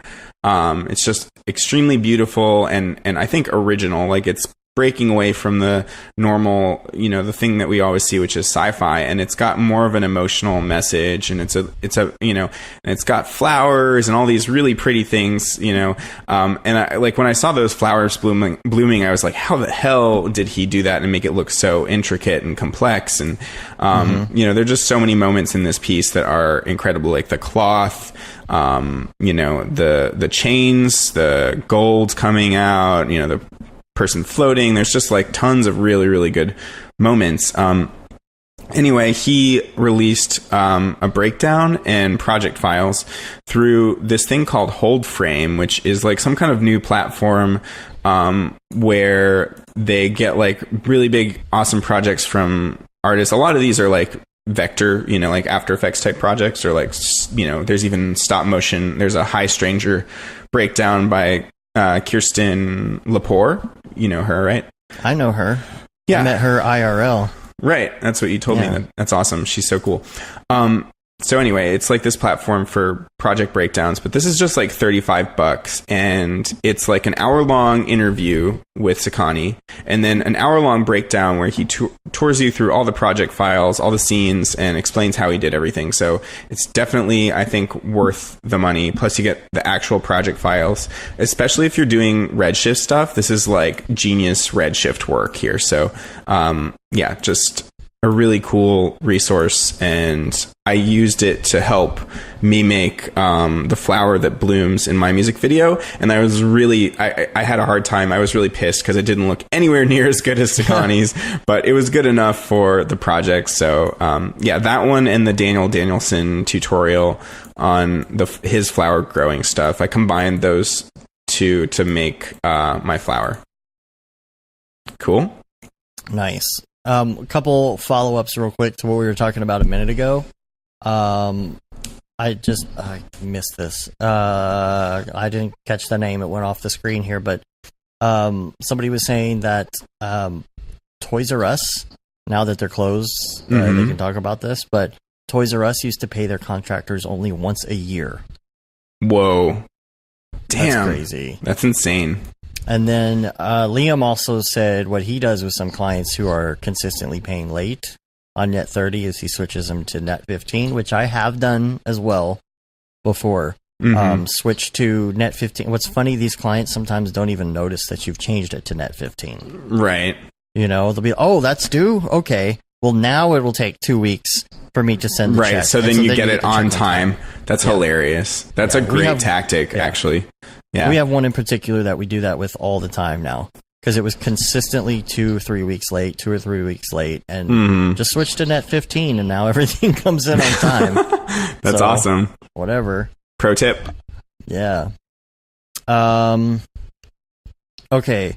Semi-permanent 2018 titles. So I love like pretty much all the semi-permanent titles every year. Like, you know, I've talked way too many times about the one from 2015 that Raoul Marx did.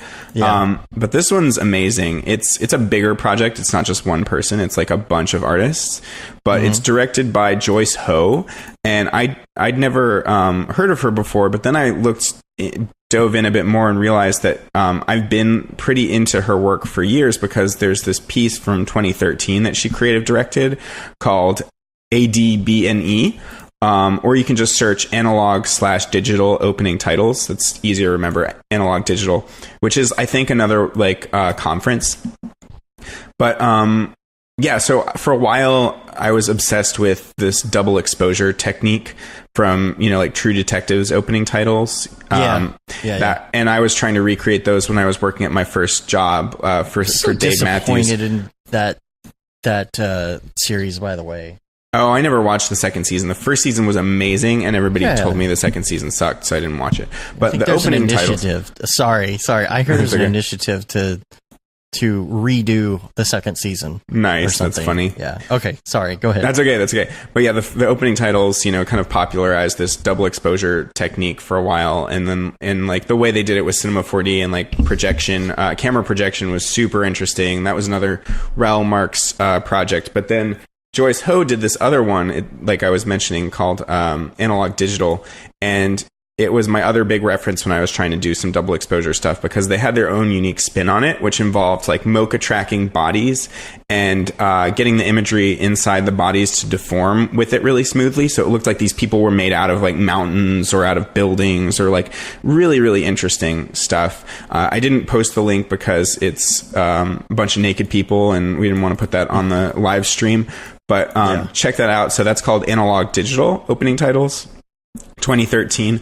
But this one, the semi-permanent 2018 titles that Joyce Ho creative directed, are really, really cool and different looking. And they're inspired by this biologist, Ernest Haeckel, who was like this artist and biologist who lived in the 1800s and had this really distinctive style of drawing microorganisms and other really interesting forms in nature. Like if you saw this stuff, you would recognize it immediately from like biology textbooks. It's like really like kind of precious looking drawings where it almost looks like an isometric camera or something, you know, very like flattened perspective, and really cool looking. But yeah, it's this project is, you know, very inspired by that, and they have these microorganisms that pop up that look like that type of art, but then made into 3D with this like really killer lighting and mood, and the colors in it are amazing. Like, I love the color palette, and it's also interesting how they combine so many different types of art. Like, there's this guy I think that does just work with swirling paints, and there's like a ton of swirling paint, but then combined with CG that looks like it's affecting it, and I don't know how they did all of that. And there's a bunch of breakdowns and like behind the scenes stuff, which is cool too. And so Mei Sun also worked on this one, so I thought this was a cool you know, link to put out there. Cool. And yeah, you linked to the Oppo X, which we talked about last week. I don't know if you have anything else to add to that, but not a ton. I mean, I loved, again, the color in it, like how it's like kind of black and white, but then with this hint of red everywhere that's like consistent throughout. And then again, I love it because it's, you know, one-man band project for 2 months is rad. And then I love like the simplicity, but like also beauty of some of the stuff, like creating a scatter of like a forest, right? And then swapping that with a scatter of cubes, like having that like nature transition to digital seamlessly.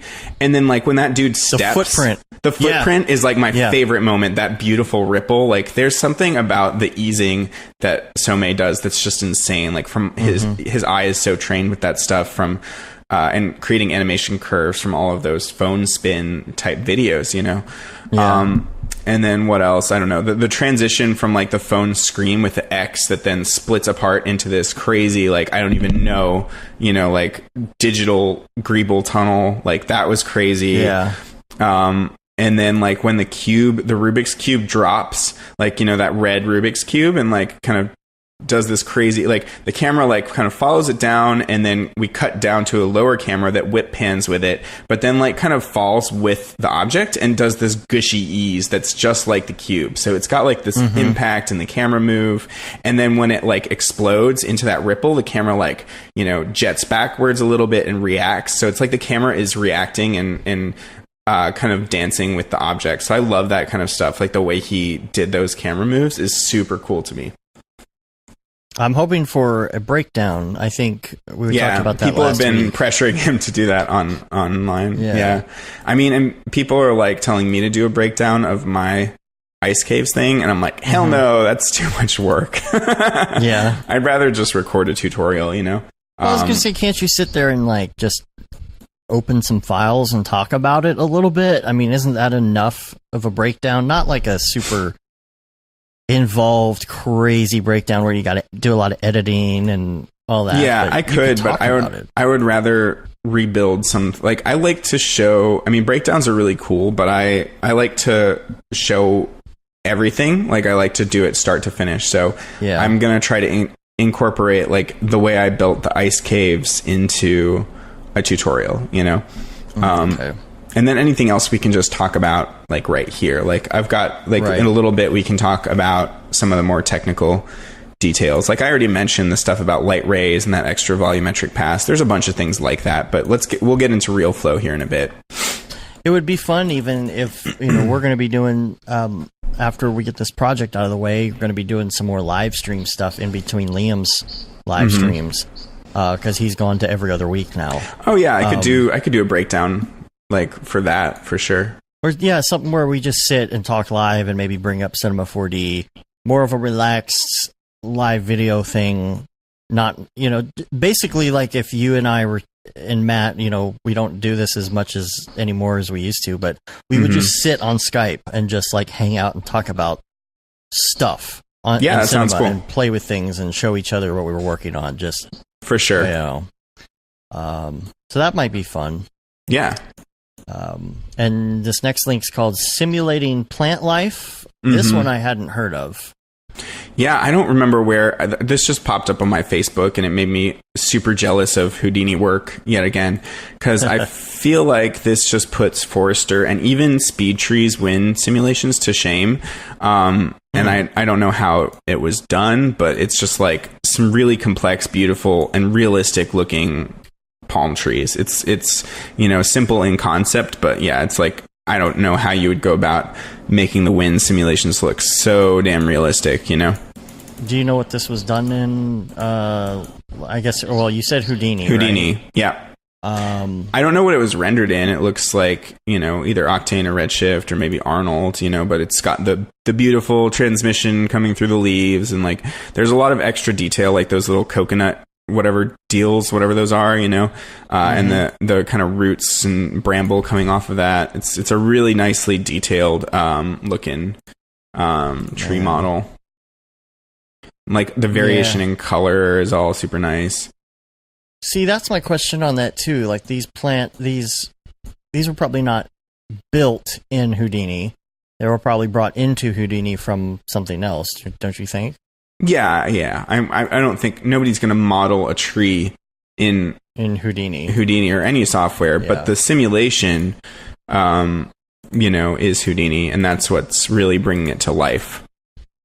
Which with each of those individual leaves just like flapping in that cool way, it's awesome. Mm-hmm. What else here? Okay, I have a link. This is interesting. This is something that I'm just getting into because we are working on a project with RAID 0 right now, actually. Nice. And of course he's killing it. And so my question was, like, if you're a contractor and you're working with contractors and you're in the US, you get a W-9 and you send a 1099 miscellaneous or whatever at the end of the year. And right. How do you work with international clients is a big question. I don't know. And I've worked with several international clients and they don't send any tax forms, and I don't know whether to report it or not. And like when I pay people that are overseas, it's a similar thing. Like I report it when I pay people overseas, but it doesn't link back to them at all. It's just like an additional, like write-off basically, but it doesn't go, they don't get a tax form. So yeah, I don't know how to deal with those situations. I've just been fudging it. Well, there's a lot of stuff as a business that, I'm reporting how much I made, and like there's not necessarily like a place for corporate taxes to enter the individual 1099s, but you still get them, but then you still have to report it. It's this whole thing. But basically there's some stuff that relies on the honor system, not to say that it's not trackable. Right. Like if you get audited, you have to show look at that, who you paid and where that went to, or vice versa. Yeah, so you have to be as meticulous and accurate as you can, but they're not going to go back and check every little detail of that unless you get audited. Right. So you still want to be close, and so as close as possible. But this is what Phil and I were figuring out about this. There's a form W-8BEN. And it's the Certificate of Status of Beneficial Owner for United States Tax Withholding and Reporting. And so, like, I'll post a link to that, and I think that we figured out that's what we have to do just to have some sort of record that we did business with each other. It helps that he's got a U.S. bank account, for those purposes and stuff. That always helps. But, it was one of those things where, like, I was like, well, we really need to work together. And I'm like, wait a minute, how do we do that? Oh, and speak of the devil, he just showed up. Yep. Right there in the chat. So check that out. Also, fan of the show, Paul Robinson from way back in the day, original OG listener, is working on kind of an indie film, kind of guerrilla style type thing. And so he's got this podcast that just came out, which is called the Go Gorilla Podcast. Sweet. And they're documenting how they're doing their film. I think they did I think it was a Kickstarter. I don't remember if it was like Kickstarter, Indiegogo, which one it was. I think they did a Kickstarter and then went from there. So isn't this the Paul Robinson that's friends with Gaten DeSimone and did work on they worked together for a while. WWE stuff. Yeah, that's awesome. And then another cool little resource. This is called Symbol Signs, and it's like EPS Illustrator objects of very simple, common things like that you would see out in public, like an escalator sign or an exit sign or a telephone sign. Oh, yeah. Mm-hmm. You know, if you need that kind of thing. Yeah, this is like the Swedish design. Like, it's like almost like the Helvetica of icons, you know? Yeah. Yeah. AIGA.org, AIGA.org. Yeah. So, standards or something, but just a good resource to have in your back pocket. And then there's a funny link. This is called How to Tell a Loved One That They're Coiling Their Cables Wrong. That's awesome. There is, because like when you're in the industry, when you're doing a lot of shows, when you're doing a lot of live stuff, it's such a pain when it's mainly like when someone tries to help you, you know, and you don't want to be a jerk, but like someone rolls a cable, they're like, here, I rolled this for you, and it's just a complete garbled mess, and you're like, thanks. Yeah. And so you get to a point where you're like, no, I don't need help rolling these cables, just go do this other thing instead, because, you know, you're going to do it wrong. So when there are people that roll it wrong and they don't do the over-under method, it sucks. It screws everything up. Things get tangled. Do you know how to over-under? I vaguely do. I know that like you kind of wait until cables get bad memory, and then when you kind of let it go the way that it wants to, is how I was taught. But then I think the over-under is a little more complex. Can you explain it? Gosh, how do you explain? I mean, you're just one wrap goes one direction, and then you do this twist with your wrist, and it goes the other direction. Do you always alternate? Do you just go like over, under, period? Okay. Mm-hmm. See that? Yeah. I think that what I learned was like cables that have bad memory and are already jacked, you know, you just go one direction until they want essentially to go the other way, and then wrap it the other way, and then keep going. So I don't know. But yeah, I think it sounds like over-under is best for, like starting it out that way and continuing, forever to do that. That makes sense. But there's like, when you have really long cables and somebody comes up to you and they've never done it before and they're trying to help you, and they take it and they will wrap it around their arm like this, oh yeah. That's the worst. They give it to you and you're like, no, because then you have to unravel it on the floor and it's just knotted and gross. Yeah, totally. Ryan, I think it's Ryan Origami in the chat says, where can I find the links that we're talking about? Those will be in the show notes for the episode as soon as the podcast is posted, which should be either this afternoon or tomorrow on brograph.com/podcast. Okay, let's move to VR Corner. Cool.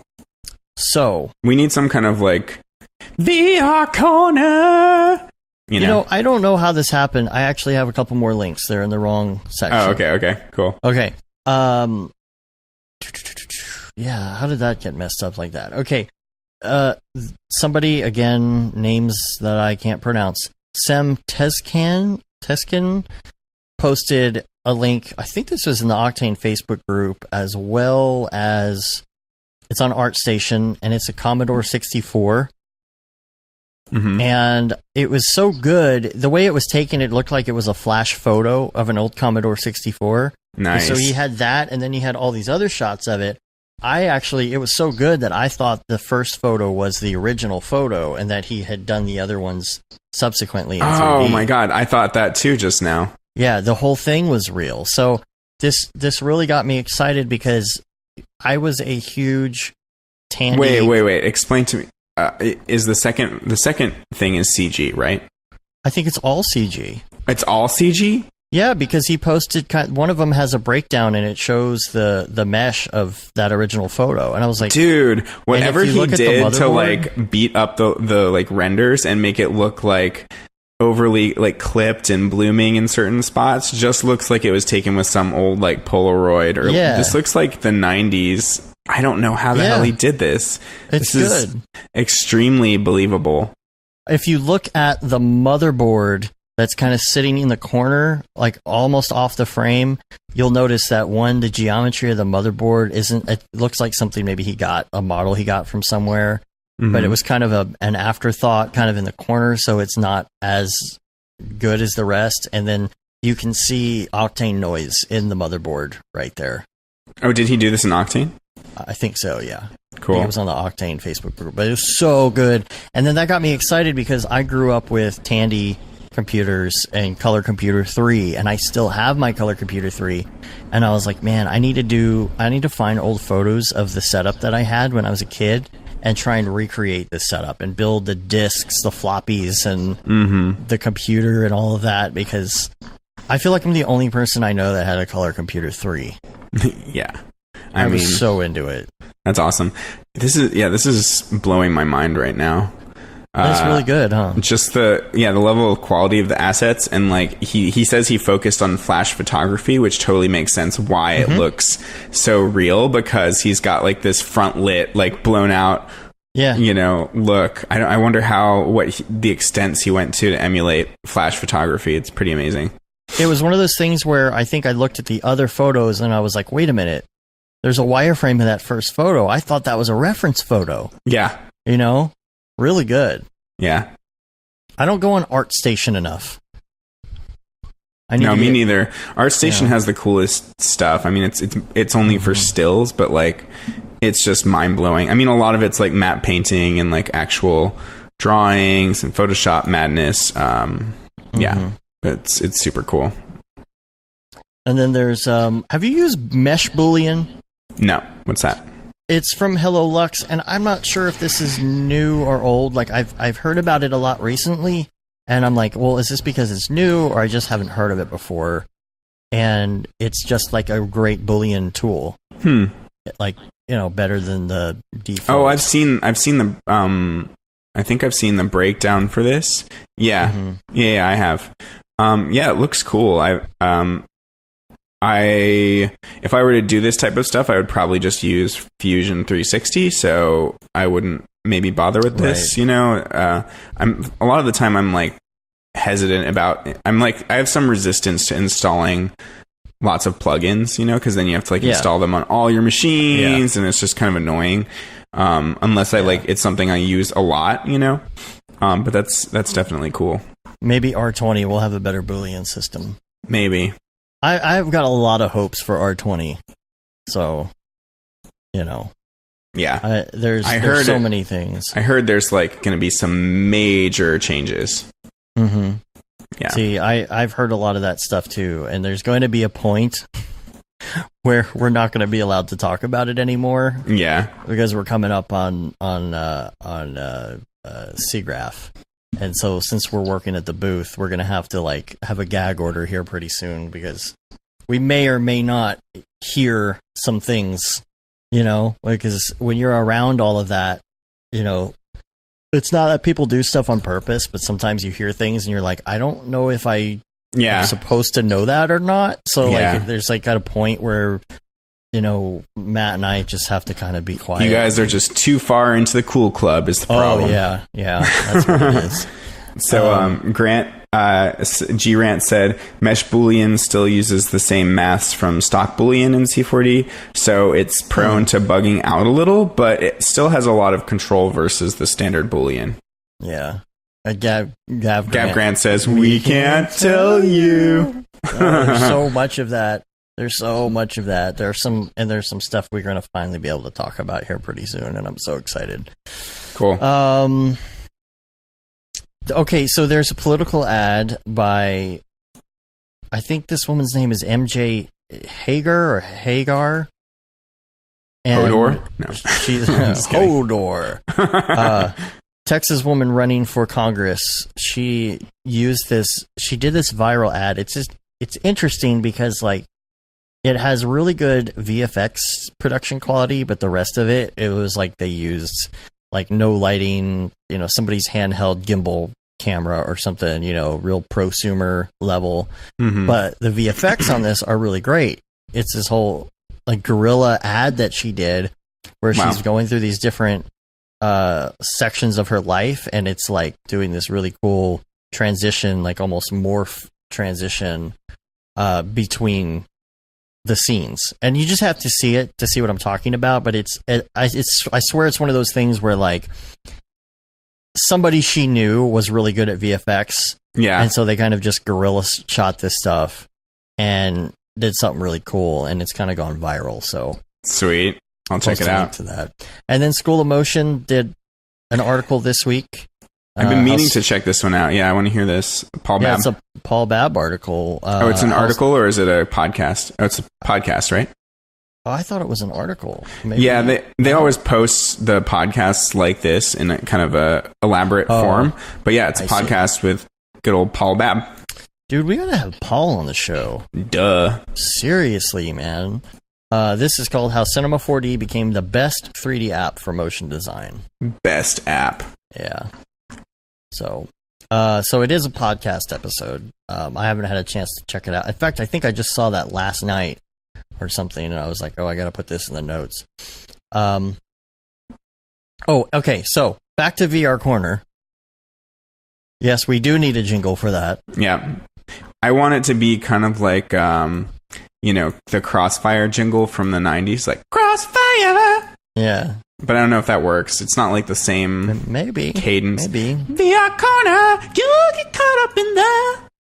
Wow, that was pretty good. Thanks. All right, we'll clip that and we'll just use that from now on. How about that? Nice. Actually, no, I'll take that and I'm going to give it to Tokyo Megaplex and have him remix it. Nice. There you go. Two things, and one of them isn't really VR, but there wasn't a good, place to put this link. Oh, Liam says there's a shout out to Brograph in there a couple times. That's interesting. In the Paul interview? All right. Check that out. The Infinadeck Omnidirectional Treadmill. So this is a treadmill that you can walk on, and there's been something like this before, but this video actually shows the technology behind this and how they're doing it, so that you can walk in any direction on this treadmill while you're playing VR and feel like you're walking. That's pretty sweet. Anticipates the direction you're going in and the momentum, and figures out how to not make you sick, and wow, all of this stuff. So I just thought it was really interesting as far as VR. Now this other link. The thing is that the games have to start designing for this in mind. There's not a whole lot of games where the mechanic is to actually walk places. It's usually teleporting. Yeah, which is great. I love teleporting. Yeah, I love teleporting, how it works and how you don't get sick. It was the best move that all of these game companies did. Yeah. How much does this thing cost, by the way, this treadmill? Man, I don't know. But okay, the other link though is not VR, but I just had to bring this up because of us and Halo. There's a new Halo announced. So we're gonna have to check this out, dude, because God, we haven't had any good Halo time. And I swear, when I tried to play Halo with you guys when you were in town for that was the most frustrating experience ever. Well, not only was it really hard to get that going or whatever, but whenever you hooked it up inside the house, I tried to play and you just forgot everything. I forgot so bad. It was like I don't remember how to play. Like, it was really sad. I was like, man, this I lost my muscle memory, everything. Mm-hmm. It was like all the projects I worked on for the last year went in my head, and replaced the video game knowledge. Yeah, it was gone, dude. I was like, oh my gosh, I felt like a 5-year-old trying to play Halo. Yeah, I'm sad. We should boot it up sometime just for funsies, whether it's just murdering each other in a custom match or whatever, just to get our Halo legs back. It's so much fun. I've actually played some video games lately. I played all of because I would have to vent and just go do something when to get away from my ice cave project that was never ending. I played through all of God of War on that project, the new one. It's super fun. Definitely one of the best games I've played in months and maybe a year or something. I don't play a whole lot of video games anymore, but yeah, you should. Do you have a PS4? No, you just got the Xbox One. Xbox One. Yeah. But that one is amazing. And then let's see, I played through Celeste, which is this 2D game that's it's pretty hard, but it's got this awesome story and just amazing vibe. And that one's on the Xbox One, so you should check that out. And then real quick, I noticed a comment here from Lassie. Don't even know how to pronounce that last name. Yeah. But I will say, if you go to brograph.com/Slack and sign up for our Slack and go into an Octane channel or one of those other channels, Octane channel, because it's an Octane thing. I think people can help you with these IES files. It just went past the chat so quick I couldn't even see what the question was. If you want to email it to us as well, we can maybe talk about it on the next show. All right, what's the other one you were playing? What's the other game you're playing? It's called Celeste. Celeste. I've heard of that. You should try it. It's really, really fun.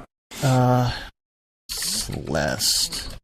I know. I looked at this the other day. Mm-hmm. Yeah, I think those are my Switch? two favorite. No, well, it's on Switch. I think it's on all of the consoles. Oh, okay. Yeah. All right. You know what I've been playing, and again, just randomly. Well, for one, when Tokyo Megaplex started talking about SSX, that's Yeah, I loved all the SSX games. I started playing that again. Nice. The other day. So much fun. Tricky. And I liked SSX 3 a lot, too, for the kind of downhill mountain experience thing that they did. Those were the best two games, were Tricky and SSX 3. But the one that they did for Xbox... It's not supposed to be as good, I heard. It's not as good in certain ways, but there are some really cool things about it. And even at this point, this is an old game, but you can get it for like $5 or $4.99 on the Xbox Live Store now. So I got that. I've been playing that. I've been playing, of course, I always and forever will always play Grand Theft Auto. I just take out my cheats and just start doing crazy stuff. But I started playing... oh, crap. What's the name of it now? Crap. Okay, you'll remember this because I saw your name in there in the scores. So I know that you've been playing this game. It's the one with the motorcycle. Oh, yeah. Trials Fusion. Trials Fusion. Dude, that game is so addictive. Like, it's so simple. Fun. But like you load it up and there's a cat riding a unicorn with a rainbow, and it's like Cyrus and I have been playing the future. Yeah, totally. Yeah. Cyrus and I have been playing multiplayer with the unicorn cat thing. It's pretty fun. Dude, that is so fun. There's a level I'm stuck on though.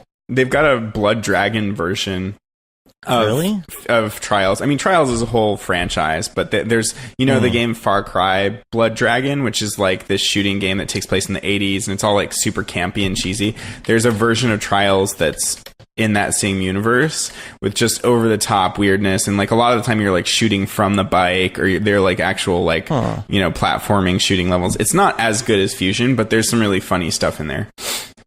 Tokyo Megaplex said, "Did someone say SSX?" His ears perk up whenever. Yeah.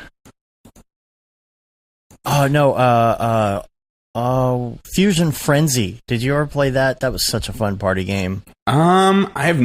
I have actually. Yeah, it's been a long time. I need to download that again because that is a really fun party game. That's like Mario. It's like got Mario Party vibes, for all the mini games. Yeah, that's awesome. And there were two versions of it. There was a part 2, but the problem was I looked it up the other day. I think it was on original Xbox, not on 360. So it was upward compatible or backwards compatible with 360, but you can't go on get it in the store or anything. I wish they would bring that back. Yeah. But nobody gives a crap about multiplayer. It gets me so angry because that's all I want to do, I know. And our family likes to play games all together, so we've been finding some good ones. Like there's this one called Lovers in a Dangerous Space-Time, which is super fun, where you are in this little like bubble like alien spaceship, and each person controls some aspect of the ship, whether it's like driving or different shooting and upgrades, and it's really fun. It's like a game that you all have to participate and solve together. And then there's something called Overcooked on the Switch, which is, and it's on other platforms too, but it's super fun, but also can be like very infuriating. You have to all use like teamwork to cook, meals together and like serve them up, and it gets more and more frenetic, and then like the levels will start splitting apart, or you'll be on a big ice block, or running between two trucks that are driving down the highway and still have to like cook stuff. It's just like absurd, but yeah, I love that game. It's super fun. Oh man, we need to have like we need to have like a whole game day on this show. We could, that would totally be fun because I could go on for a very long time about video games for sure. Yeah. Well, because, as graphic artists with GPU rendering, we absolutely tend to get into the gaming thing. I get so pissed looking at like God of War. I think I said this on the School of Motion podcast, but like I got so pissed like a lot of the time looking at this stuff that's like rendered in real time and looks better than anything I could create because it's like that, it's like the syndrome where, there are thousands of artists making this stuff. So, it still looks, even though it's optimized in, real time, it looks amazing because of the art direction and because of, just if you throw enough people at a problem, it's just going to look so much better. Like the snow, like when you're walking around, the snow clicks around your feet. And then like, I was like looking at the ice in the game. I'm like, this practically looks better than the stuff that takes my computer 50 hours to render per shot. I'm like, there's not that big of a difference. This is so infuriating. Oh, Gav Grant, so there's a gaming channel on our Slack now? See, I didn't even know. See, you didn't even know. Our Slack has a mind of its own. Gone running without you. Yeah, exactly. But speaking of like actual VR games, I finally fired up the Oculus after a while. Once I was done with my project and downloaded Beat Saber. And that was like the most fun I've had playing video games in a long time. And also the most exercise I've gotten in a long time. Right. It's like you wouldn't expect it to be that much exercise, but like I quickly ramped up to expert mode and managed to beat a level on expert mode. And like it makes you squat like a lot. So like my legs were on fire the next day. I could hardly walk because of the number of times because I was like playing the same level over and over. I'm like squatting all the time. And it's just like, but it's addictive and brings me back to my music rhythm game days of DDR and Guitar Hero.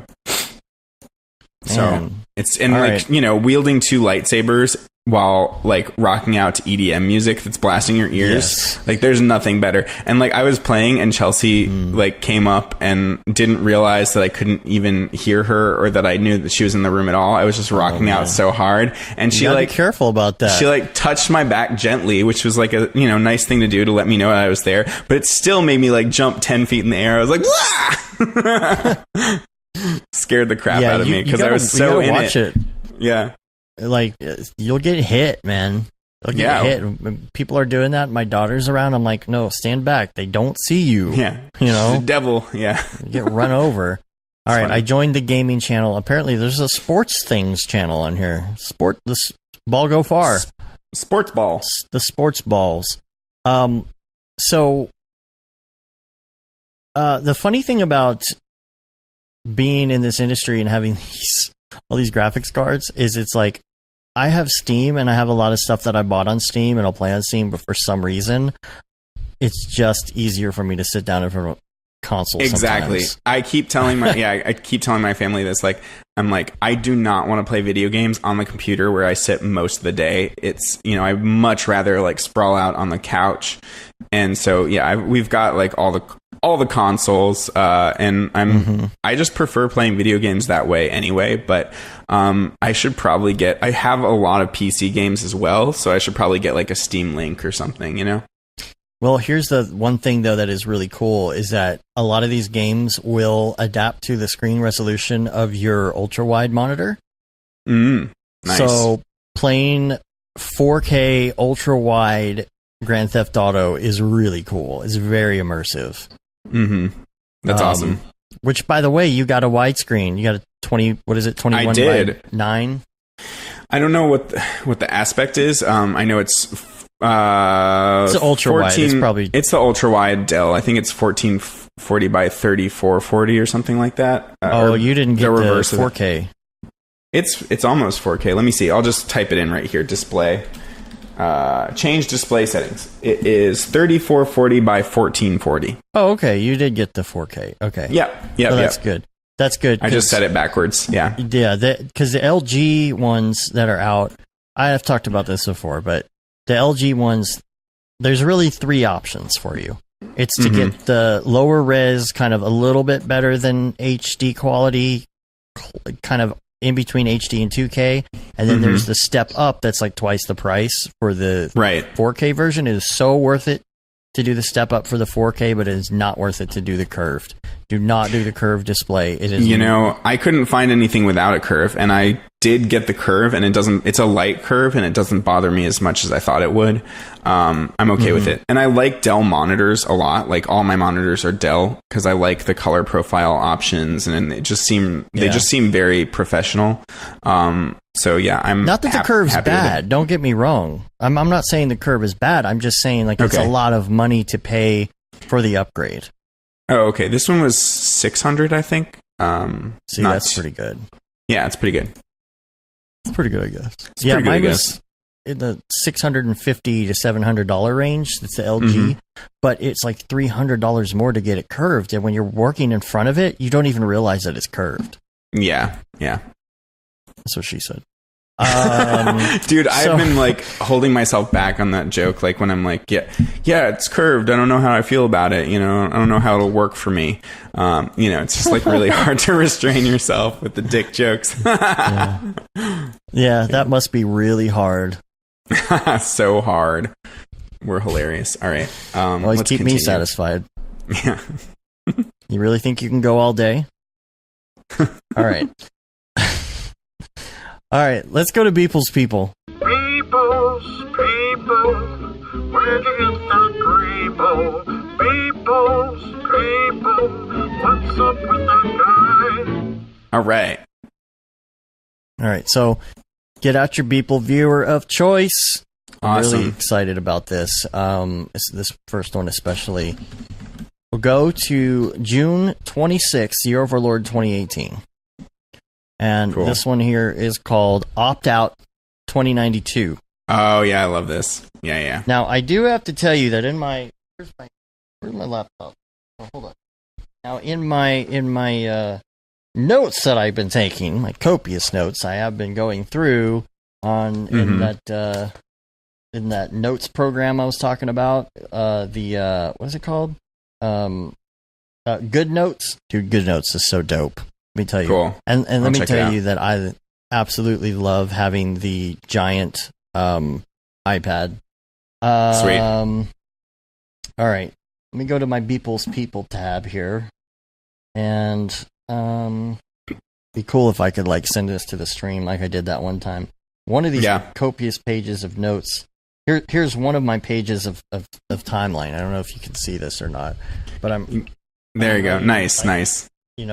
These are pieces of the timeline when certain things happen based on, what he wrote, and, talking to Houdini Mark, who has the whole thing on, he figured out if it's the iPhone 37 that it must be this year and all of that. So he's adding to my arsenal here with this new one. You guys are taking this way further than I ever thought we would. Dude, so I got to tell you, we did get Beeple's blessing to write this. Oh, awesome. Which is awesome, because I was like, okay, well, we got to make sure he's cool with it. So he was Facebooking us. He's, calling us goobers and stuff like he does. Of course. And so I was like, yeah, I've got this whole grandiose idea. We're gonna write this book, and then it's gonna blow up, and someone's gonna want to do the movie, and so people can art direct the movie, and then Andrew Kramer will get involved somehow, and then Deadmau5 will do the music for it, and sweet. I've got all these super crazy ideas for it, and yeah, whatever. Someone I think earlier in the chat said that he should release or that it should be a tiny book for the tiny Beeple's People. The funny thing is, he already released a book of all of his daily renders at one point, and I bought it expecting it to be a large book, but it's this tiny little pamphlet thing where you can barely see the renders. Yeah. Yeah, there's what is this? There's also school for ants? Yeah. Sorry. What is this? Beeple for ants? Beeple for ants? The books that they do, the Instagram books, I'm thinking that size might be kind of cool, but my thought is that you gotta love when a book has pictures in it, right? I don't know if when you were a kid, my parents had a bunch of books on the shelf, and I'd take them out, and you remember back in the maybe 80s or 90s, the books in the middle would have 10 pages of glossy colored photos. Yeah. And then the rest of the book was just a book. Just a boring thinking book. like that, but like whenever something that happens is based on one of the renders, I want to put that page in there. You know, so you're of course, you've got to tie it in with the renders the whole time. It's got to be like, I'd say like 50% imagery and 50% text, you know, that for every time you turn the page, you see an image and then you see the storyline or multiple storylines depending on, because I mean, Sage has got a pretty epic one too. Oh, it's going to be multiple books. Multiple books. This is so ridiculous. And like Matt and I were talking about too, like maybe it's alternate universes and different versions. Like this could really have, I mean, this could be the next Star Wars, you know? Yeah, totally. They'll make a movie out of it, the whole thing. Yeah. All right. So this adds to, and this is the latest year I think so far that I've come across is 2092. And this is called Opt Out 2092. That's what happens if you opt out. Get chased by a giant Google robot. Yeah. And this follows along because if you look at the years like coming up to that, hold on, let me get up my Beeple reference again. If you look up the years going up to the Google robot, the opt out thing, there's actually you can see where the technology is progressing because you know, like in 2073 you had the Genius Bar, and then 2079 you had Google Data Center. In 2087 you had Netflix 2087, and this is when like the robots and stuff started happening. In 2091 you've got, oh no, that isn't the latest one. Okay, in 2091 you had Amazon mobile site 2091. And so this is where all these different businesses are coming into play, you know, Amazon, Google, and all that. 2094, you had Microsoft Cloud 2094. But this is right in between. So like I've got to figure out how this is going to fall into the storyline. So these people are running from the Google robot, but also this is one of the ones where he did the video. Yeah, I love his Everydays in Motion. They're awesome. And I think he used can I do the technical stuff real quick? Because that's kind of more my interest. I think he used the new Kit Bash Slums pack, which is amazingly cool. Yeah, everybody should check that one out if they haven't seen it already. It's like not quite as destroyed as the Warzone stuff, but like super gross and like extremely detailed. There's like AC units everywhere or you know, fans and like grunge, and it's just like really, really well done, like props and like even little interior rooms and whatnot. So yeah, they went definitely, you know, over the top on that one, like in a really good way. I'm interested in, I mean, I love the mechanics and rigs that he's been doing with these. Like, you know, you have to hand animate that stuff, unlike the, you know, Mixamo type people. Like the robots I think are a lot harder, and I wonder you know, how long it takes to design like a robot like that. You know, I just see those and I'm like, wow, that's awesome, and looks really good. I wonder if he's still using Cinema for all that stuff, or, you know, goes to Fusion 360 for some of these things. I'm working on that side project, which is kind of taken aback because I've been working on the weekends too, on my regular work. But I'm about to get back to that next Sunday. I'm actually in the middle of rigging a robot right now. Nice. And kind of like doing the rig, kind of getting the general. This is my approach because I've never done it before, right? Like, I'm not a rigging person, and I'm like, okay, I got to figure this out. So my approach to it has been to do generic shapes that kind of make up kind of what the robot will look like, and rig that, and then use those as a starting point to then build out the actual robot. You know, because mine is one of those, you know, where the knees go bend the opposite direction of a human. You know, creepy knees. Yeah, that's creepy awesome. Knees. So yeah, it's interesting to sit there and try and make something that's not like, what's the word I'm looking for? Mixamowable. Yeah, totally. Know? Or you have to do it yourself. You have to figure out these like weird joints and stuff yourself. But you know, the other thing about that is this wouldn't necessarily have to have been rigged either. Why is that? It's just very short and simple. Oh, I mean, I guess you could just do forward kinematics and all that stuff and just use a parent-child kind of relationship.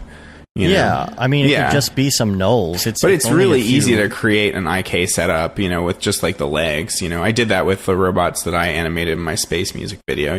It actually makes it easier because then, you've just got your goal and your pole and all that stuff. And, when you move the goal, then the whole thing shortens up like it should versus like having to rotate each joint separately would suck, Yeah. My question is, do you think that what in here do you think he added in post, or do you think it's all straight out of Octane? Okay. I'm going to say that the laser light was done in post. I'm not so sure. It's hard to tell. I mean, like, one thing that makes me think, I don't know, like when the camera shakes, there's motion blur and it streaks out everything. I'm talking about in the still. In the still? In the still version of this. Oh, I've been looking at the animated version this whole time. Oh. Yeah, see, it's different. Like, the laser light in this is very, very... It's got a bit of a feather on it, but it's super clean and straight. Mm-hmm. And I think that was post. But the other thing that I noticed about the laser light going around in a circle on this is I'm pretty sure that this was masked in After Effects. Yeah, it kind of looks that way, doesn't it? There's a point where it goes in front of the people a little bit, and that wouldn't, like, in a unbiased render engine, that wouldn't be possible. Right. I agree with that. The thing that was throwing me is that when you get the vertical motion blur, like if you pause at certain instances, everything is blurring vertically, including the laser. And it looks like the laser's got some intrinsic motion blur, but that might be just because he added he may have added the camera shake in post and then just use After Effects motion blur. Right. Yeah. But yeah, at the very least, I feel like the smoke is done in render and that he just used a fog volume for that, Yeah. But yeah, I do think that it does look like that the flare and the not the light that's cast, he had a red light there for sure, but the thing that's flickering and the laser beam all look to me to be like optical flares, This is one of those things where knowing the person who did the project helps you figure out the breakdown a little bit, because with him, there's either two things. He's either doing something to get it done fast, or he's specifically doing something to learn how to do a certain thing. That's the whole purpose of these. He's learning how to do something. So it's like, is this a case where he wanted to figure out how to do that or learn how to do that specific thing? Or he was like, no, I got to get this out.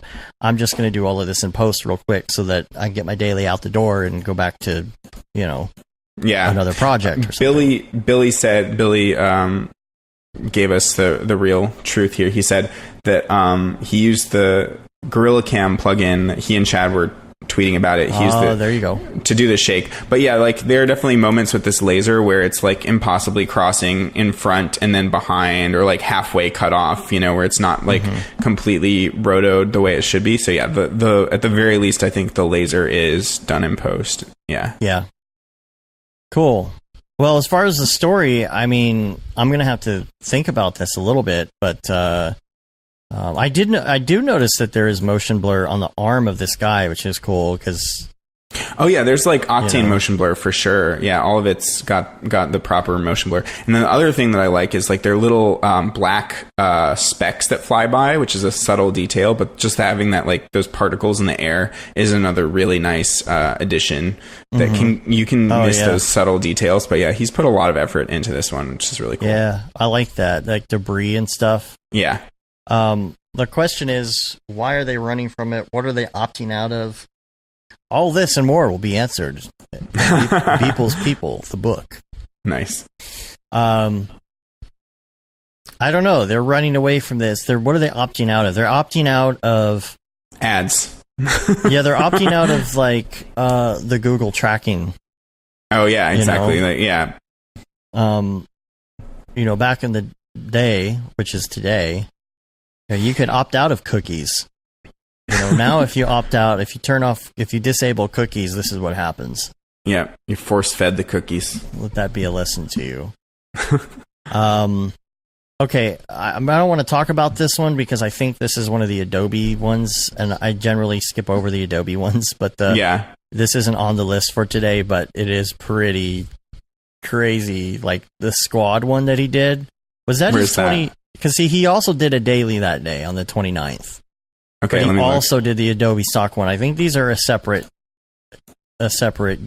joint from the regular dailies because they're like, I don't know if they're sponsored, but it's like that Adobe partner. Oh, I love the squad one. Like, I'm like, wow, that's so different from what he usually does, and it's so like the twitchy ears on that like dude in the middle is like my favorite thing ever. I don't like. How do you even?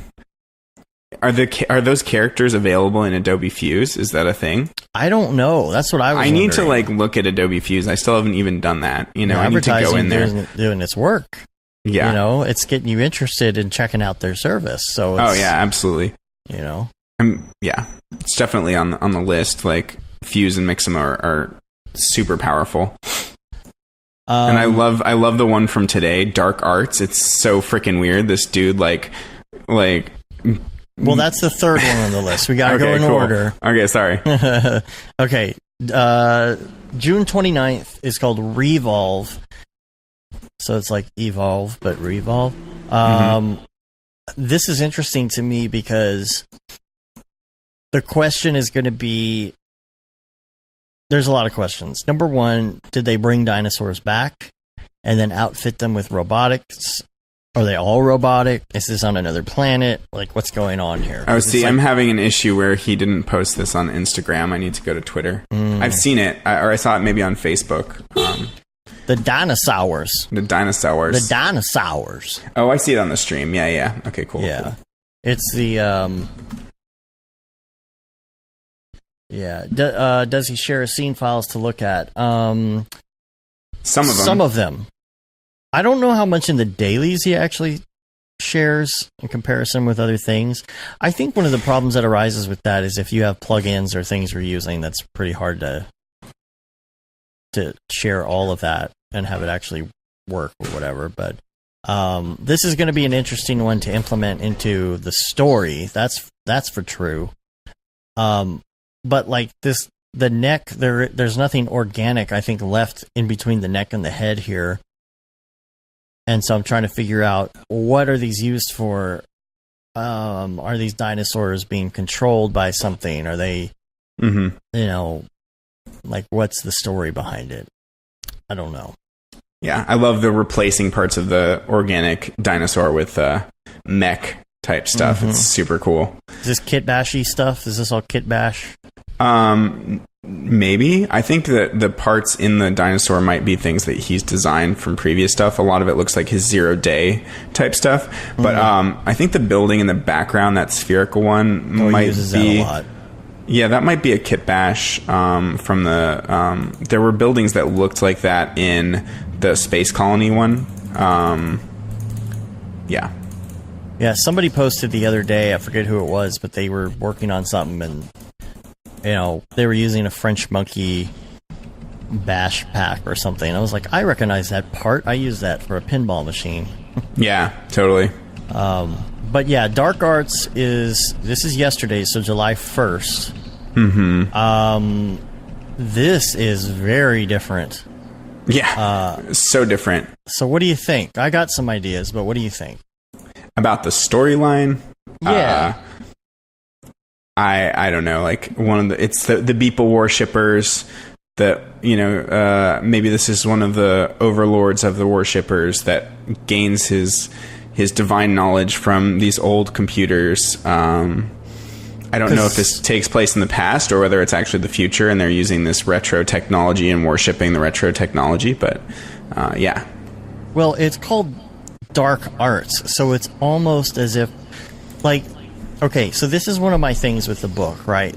This is so far in the future, and it's not that far in the future, but it's far enough in the future that I think some things that have happened that have destroyed records of certain things, and things change over time to a point where like for example, Emoji Wars.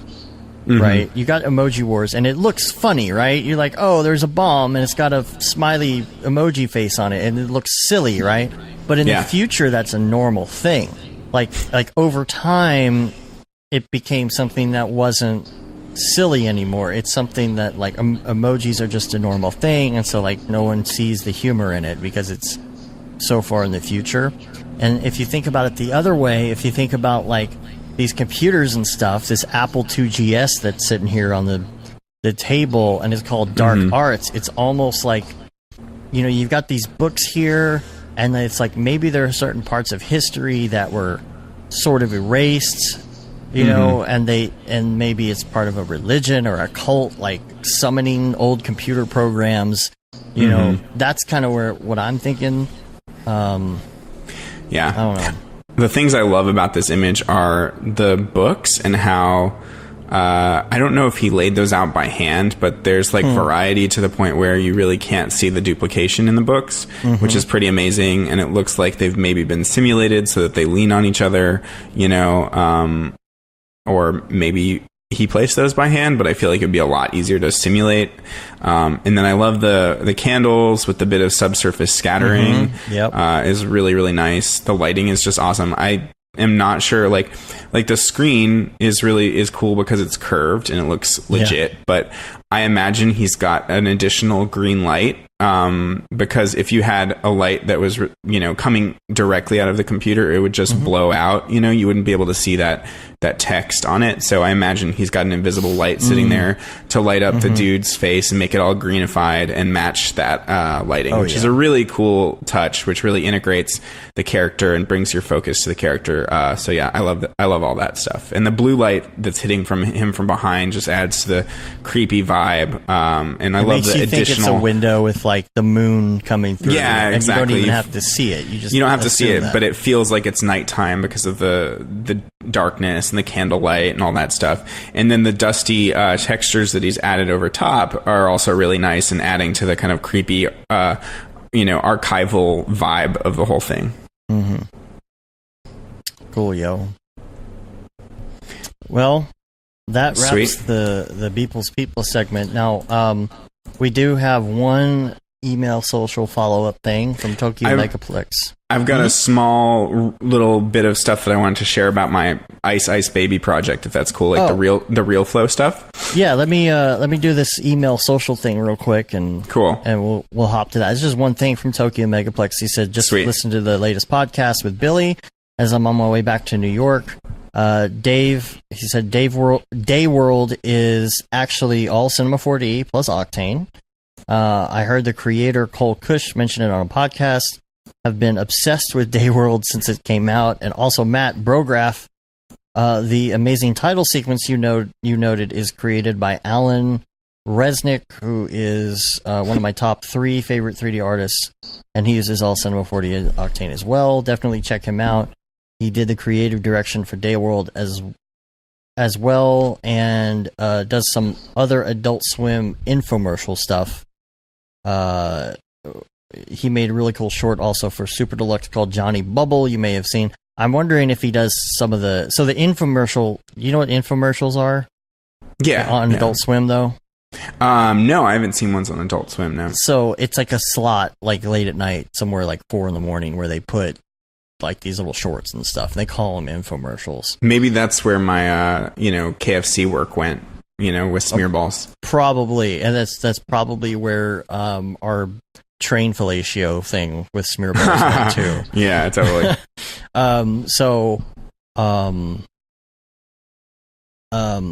What was I going to say? So there's the infomercial that my friend did that I posted in the notes last week as well. It's really good. It's like supposed to be like a Twitch type thing where there's a gamer, there's a guy, in the corner of the screen on his camera talking about the game. And he's going through this whole game, and it's like,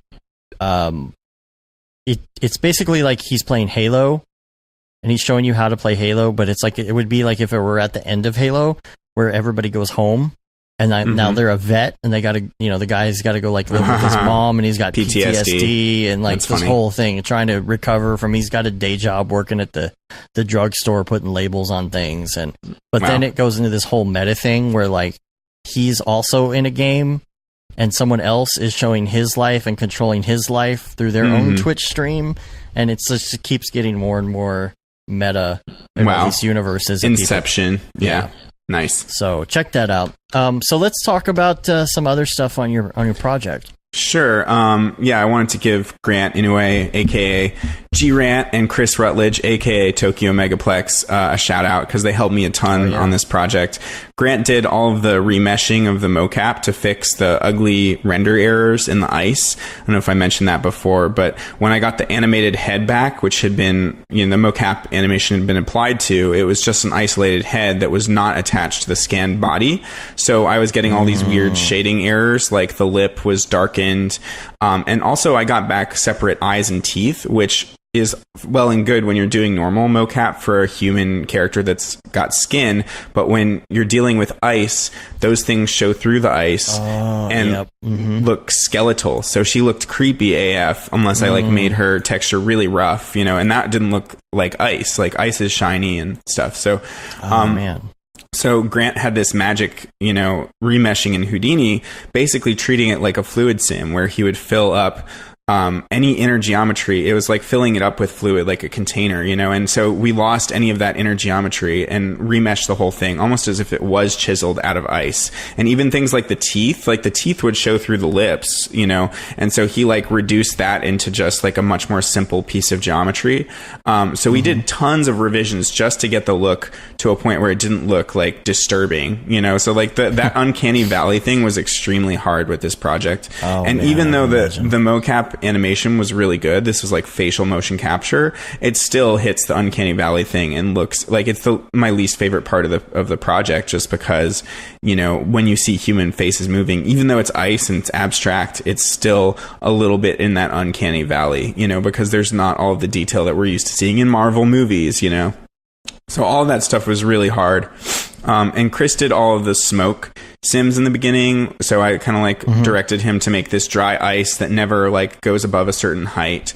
So that was really cool, and that aided a lot of the mood for the first shots. And he also helped me retopologize the arm shattering for the arm, in ZBrush, because I wanted a lighter version of that arm to shatter, because the scan was extremely heavy. So that was actually really easy to do. He showed me how the retopo tools in ZBrush are actually really sick, and they're pretty automatic. You just draw a few lines to direct where how the geometry flow is going to go, and you can keep adding more lines to redirect it and kind of simming it. It's almost like a sim to some degree, but yeah, it's really, really good at that stuff. So I'm kind of keen to use ZBrush for that task in the future. It's a very confusing program, but there are certain tasks that you can jump in and jump out to just get things done.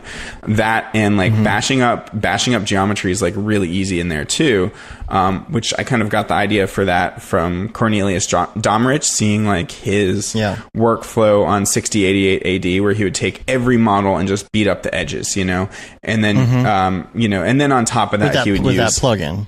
No, he would go into ZBrush, beat up the edges, get actual dents in the geometry there, and then he would use the plugin on top of that. So the plugin is this special C4D plugin that will create little dings in the edges of things. It's really cool. The Lost plugin. Yeah, it's almost by doing it with booleans, all these little booleans on the edge. But yeah, he also used ZBrush extensively to beat stuff up. So that's kind of the break between the arm when her arm falls off, it was way too clean and smooth. So Tokyo Megaplex showed me how to just take a brush and beat those edges up and make it look imperfect. So that was really cool. And then I also wanted to talk about RealFlow for C4D, because I love it. It's amazing. I've totally fallen in love with this plugin. And it's way easier than X Particles and so much faster. It's not even funny. And plus you get motion blur, which you still can't do with X particles, as far as I know, because you get the 3 individual vertex tags. And to me, that's a deal breaker if you can't have that. Like, the look of fast moving fluids, without motion blur just looks gross to me. So I absolutely needed that. And then, RealFlow is like so easy to push to insane degrees, because you sim it on the GPU. So you can only use one GPU, but it's still like, it's 10 times faster than X particles with fluids, I found. So it was so easy to do that I actually like pushed it to such a degree that I almost broke Octane because I had this. It only took like a couple hours to complete this sim, and I thought it would be fine, and I didn't think I'd crank the resolution too high, but then it turned out to be 350 gigs and 20 million polys per frame. So it changes every frame, so you got to recalculate every frame. Yeah, and I thought, for a second I was like, I'm going to have to resim this, but I was like, let's just see if it's possible. So I was on 3.08 and I load it, and it's like, 20 minutes in and it hasn't even loaded a single frame. And I'm like, oh, so I'm like, okay, you know what? I'm going to give this one more shot. I'm going to switch to Octane 4. I was going to ask. Okay. So I'm hot swapping to Octane 4, and it like loads in like 10 seconds. Really? Okay. Yeah. And there is a good use case because like no one's really gotten into it yet because it's still so beta-y. Yeah. So that's what I've been doing for the past like month is when I have a scene that takes too long to load, I switch to Octane 4, and that's been my best use of Octane 4. And it crashes like a mother, like all the time. It's still beta. Yeah. I know it's still beta. Yeah. It's still super unstable, but like it doesn't crash if you're just rendering to picture viewer like that much. So like the place I find it crashes more is if you're navigating. So what I'll do is I'll like be in Octane 3.08 for all the design work. And then when I have to do the final render, just swap to 4 so I can like, blast it out real quick or, Are you using standalone or are you doing the XB2 or whatever it is? Or now there's an XB3. But nice. I was using XB2. But because of the heaviness of that fluid sim, and it looked so cool, so I was like, I want to use it. I don't care. I'm just going to use it. It took like more than 30 minutes per frame to render on 4 1080 Ti's. So a lot of these shots like took like 50 hours or more for just like a 4-second shot.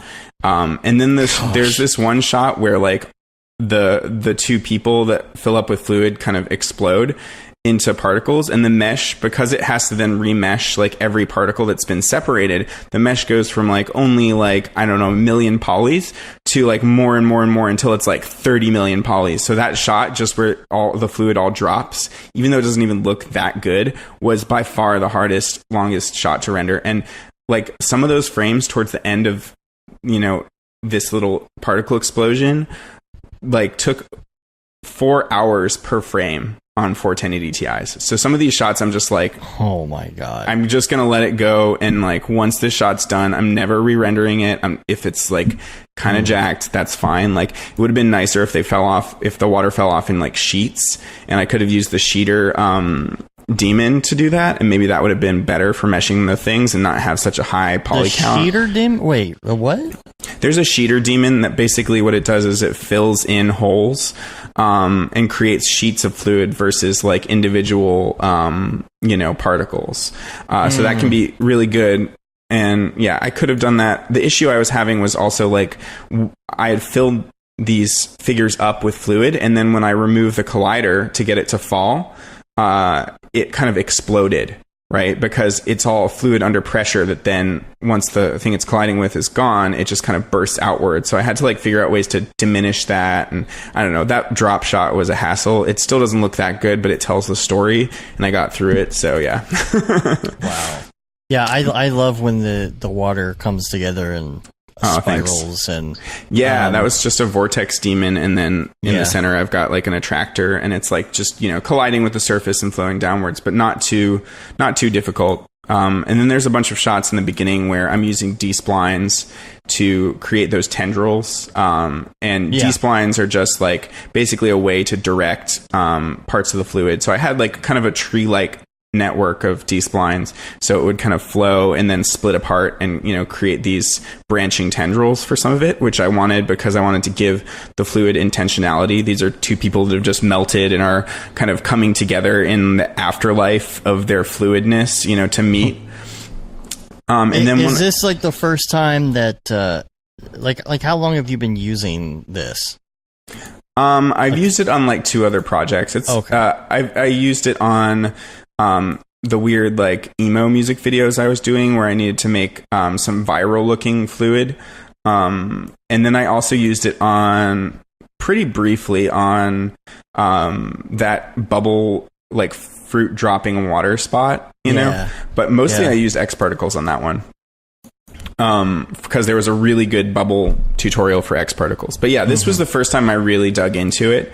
And I was pretty amazed. Like, it was, you know, sometimes crashy and there are definitely some issues with the software, but on the whole, it was just so much easier to use than X particles for fluids. I'm not knocking X particles. Like, X particles is like, you can't have cinema without X particles. But for fluids, like, this is the shit right here. And then like another big challenge I had was to make the fluid grow up. Like I just mentioned, like, there are these 2 figures that are embracing, right? That, I had to get the fluid to make it seem like they were meeting in the afterlife and grow up their bodies from the feet, after this vortex happens. Right. And I watched a tutorial on this real flow daemon called the Magic Daemon, which is kind of like X particles follow surface in that it attracts fluids to the geometry. So you like just pipe in some, you know, geometry and it'll stick to it theoretically, but it wasn't working like I expected it to. And I tried a bunch of stuff and I just never ever got it working. So I was like kind of defeated. And then I switched to X particles, which like turned out to be a terrible idea because for just a small amount of the sim, it took like literally 10 times longer, because it wasn't on the GPU. So, and I wanted some decent resolution. I didn't want it to look blobby and stupid, you know? Yeah.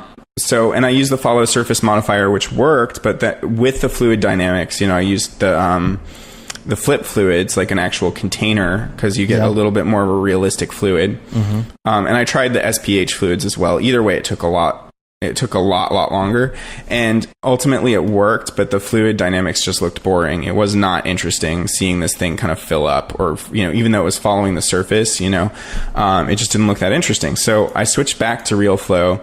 For a while I thought maybe I'd have to ditch the whole idea entirely, but then I had the idea to create like a cloth surface out of one of the bodies, so that I'd have like the original body, and then I'd have a slightly puffy, like extruded version of that body. And then I'd emit the fluid from the geometry at the feet without gravity and put like an attractor up by the head.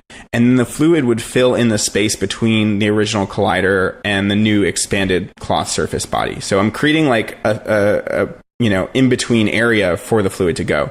So I, you know, rather than just filling up the entire body as a container, I'm creating like a thin sheet for it to fill up. Does that make sense? Yeah. Now, what was I going to ask you? Wet. Did you do any wet maps on anything?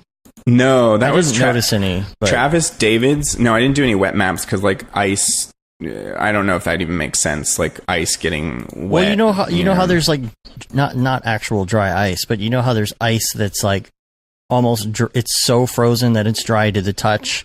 But like if water went over it, there would be a little bit of a gloss. There would be a trail. Yeah, that's a cool idea. That's just way beyond, like, it was already hard enough, you know? Yeah. But what I did do is I hit up Travis David's for his raindrop shader, which totally saved my ass. And I put that in the bump channel.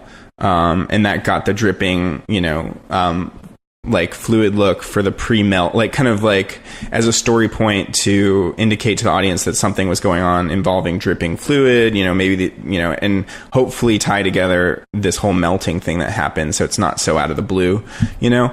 But the issue with that thing was that it would loop after a certain number of frames. And I've forgotten to check the loop point on some things because, like, you know, I was deep into this like mocap sequence, like I'm on frame like 5,000 or something, and it's just these random frame sequences, you know, and so like I had this one long shot that I had to render, and like 30 hours in, it hits the loop point. I'm like, oh no, and I had to re-render the whole damn thing. You know, I could have cross-dissolved it or something, but it wouldn't have looked as good. So ultimately, I just had to like make sure that my, you know, frame sequence points were correct. You know, absolutely. And I just never made that mistake again because I'm like, you know, I can't screw myself over that bad. But I would love to be able. I know you want to do like a meticulous breakdown, but I would love it if once everything's kind of out there, you got the video out, if we could just sit live and just that's fine by me. Actually, around in cinema and talk about it. I don't want to do a breakdown like meticulously. I mean, like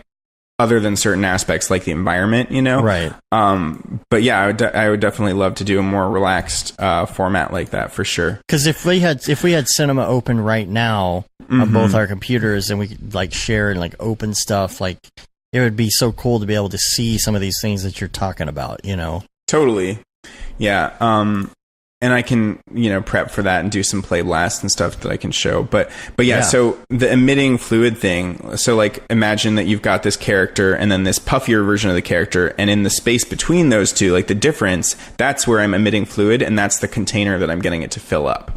So that it's more of a sheet of fluid. And that gave it a much more interesting look than filling up the entire volume of the character. Right. Right. And that worked like immediately. I could see it in real time. Like it was amazing. I was like just watching this whole character filling up, you know, but in a much more interesting way.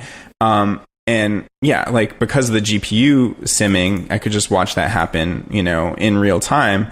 And then, you know, I put a tractor at the top, but I didn't even really need that because the pressure of the fluid caused it to fill up that space anyway and push the fluid upwards as it, you know, lifted and filled up. And then the final piece was just adding a vortex demon, and that causes the fluids to swirl upwards as they climb, which caused a really cool look, you know. So it's like these swirling fluids that are like, you know, creating the bodies of these characters. And for the bodies, this was actually the first project where I used DAZ. And that was super easy. Like I found this weird pack online called The Art of Hugging. It's like DAZ is always so like, weird packs like stuff. Vague, almost porn, you know, but and the cover art was so cheesy looking, but it's the thing that convinced me is they had a screenshot of all the different poses, and that just like that was easy to picture, you know, my two characters, and I didn't need the clothes or the hair or any of that stuff. I just wanted the form of the body, you know, just like vague people-y forms, you know, for this fluid, because it's not like didn't need to look like the original characters, you know, but it was as easy as, you know, downloading the Genesis 3 model and then, you know, importing two of them. And then you just double click on the one pose you want and it snaps into that, and double click on the right pose. And so they actually had an option where, like, you know, the two of them are hugging. One's kind of embracing the other, like wrapping the other with their arm. And so I could have had it either way. Like they had the option to have the left one doing the hugging pose or the right one doing the hugging pose, which is kind of cool. I guess you could do that same thing with just a symmetry object, but whatever. It's kind of cool that they gave you that. So yeah. And then, you just export an OBJ and DAZ, like it is weird, like some of the packs and stuff available. It's like there must be a lot of like weird, I mean, it's definitely stuff coming out. It's definitely the thing that everybody uses for, as far as I know. That's what I've always heard, is that it's the thing, you know, that's used for the CG porns. Yeah, well, and a lot of video game stuff too. Right. Yeah. So, yeah, that's weird. There's some weird fetish. Yeah, but it's super useful. It's like extremely between that and Mixamo and Adobe Fuse, you know, those are some really useful tools to get you like quick access to animated characters or just like posed characters, so you don't have to work that out yourself. It was only like $12 for that pack, so it's like extremely cheap as well, you know. Yeah. So yeah, I think that's all I got for my little breakdown about the fluids, but the moral of the story is Real Flow is pretty dope. Well, we need to do that deal. Now, this Thursday is Liam live. Maybe the next Thursday. I don't know if that's too soon or not. I don't know if the video will be out by then. I need to check on that. Let's do the following Thursday, because like not the 19th. Following, but 2 Thursdays from that, because it'll be Redshift Thursday again, and I think that'll work well. So the 19th is what we're looking at? Yeah, the 19th. That should work. Cool. That should work for me too. That would be a fun live thing to do. So sweet. Cool, bro. Well, this has been a probably a really long show. I have not been keeping track. It's really long. It's like I've been recording for almost 3 hours. So yeah. Well, it is a David Ariev show, so you know how that goes. Like you do. So I think we need to get out of here. I'm starving. Yeah. I'm ready. Me too. Yeah, I only ate a little bit of the food that was so graciously brought to me, so I'm gonna finish breakfast. My schmoopy breakfast. Of course, it's like 3:00 where I am, so I haven't eaten today. So I already ordered my Uber Eats, and hopefully it's not like boxes of chicken this time. We'll see.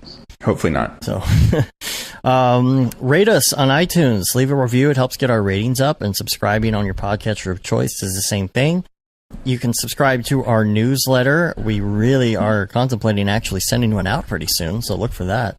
You can say you've been there, done that, got the t-shirt with the No Brograph, No Mograph tee, the Gate and D. Simone limited edition shirt, Paul Babb Feel the Bad 2020 shirt. All the profits from that go to Doctors Without Borders. And then the Render Things shirt and hoodie as well, our most popular item. All available on Brograph.com or on Amazon. If you just search for Brograph, you'll find it. And, of course, we're on Facebook, Twitter, Instagram, YouTube, Brograph.com. So check us out there. David, people can find you at ariavisuals.com, right? You got it. Yep. That's the one. Pretty much on all the other social thingies. Yep. You have the Insta and all that. The Insta. As the kids call I think it. I'm most active on Facebook and Instagram. I've kind of abandoned Twitter a little bit. I'll post my bigger projects there, but I can't keep up with everything. But Instagram seems pretty intuitive to me and like a good way to have a portfolio. Like Twitter's fun for engaging with people and talking, but there's so many things like Slack that you can do that on too. So I've kind of let that fall a bit back because like it's not as much of a portfolio app. So yeah, Instagram and then Facebook is where I mostly communicate with people on the Octane Facebook group and one-on-one. Send me a friend request because I'll accept it because that's how I do. And I won't. Sorry. I got to meet you. Dave's a curmudgeon. He's got to feel all secure before, what if you're some bot trying to steal his identity? No, it's not that. I just don't want to see a stream of photos and posts from people I don't know. Fair enough. But if I meet you in IRL, then we can and he deems you worthy. No. Just in real life. Yeah. You don't even have to be deemed worthy. You just meet me in real life and then hit me up. Cool. If we've had a conversation face to face, we can be Facebook friends. Cool. So. All right. Well, we're going to get out of here. Till next week. I'm Dave. I'm David. Have a good one. Later, bros.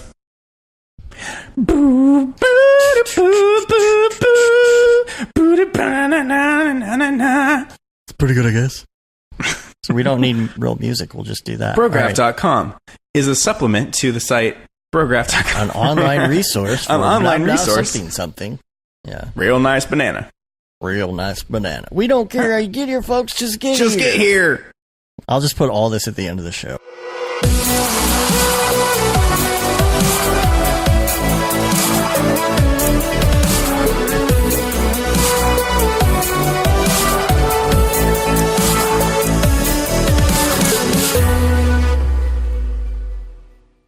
Pretty good, I guess.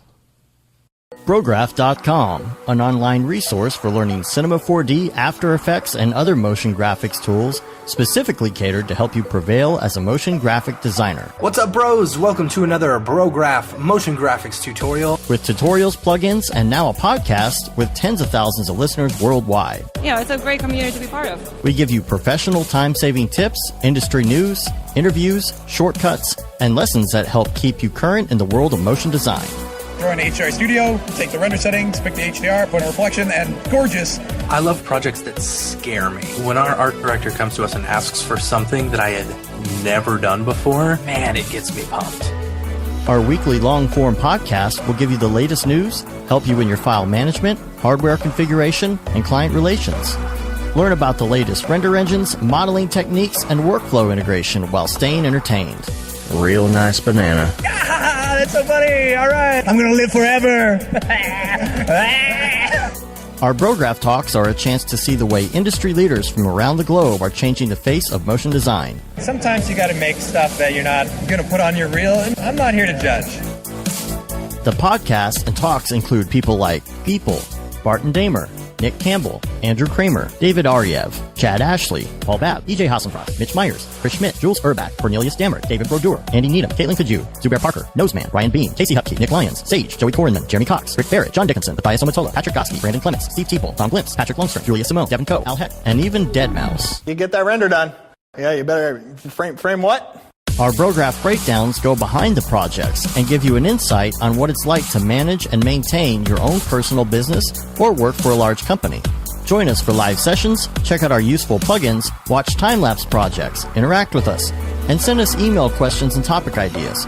Or just hit the Rando Render button and do an imaginative daily that'll keep you on your toes. Take all your dreams and let's do it! Subscribe today and get automatic updates on the latest tutorials, tricks, tips, and inspiration brought to you by industry professionals Dave Koss and Matt Milstead. We don't care how you get here, folks. Just get here. Subscribe now to Brograph Tutorials.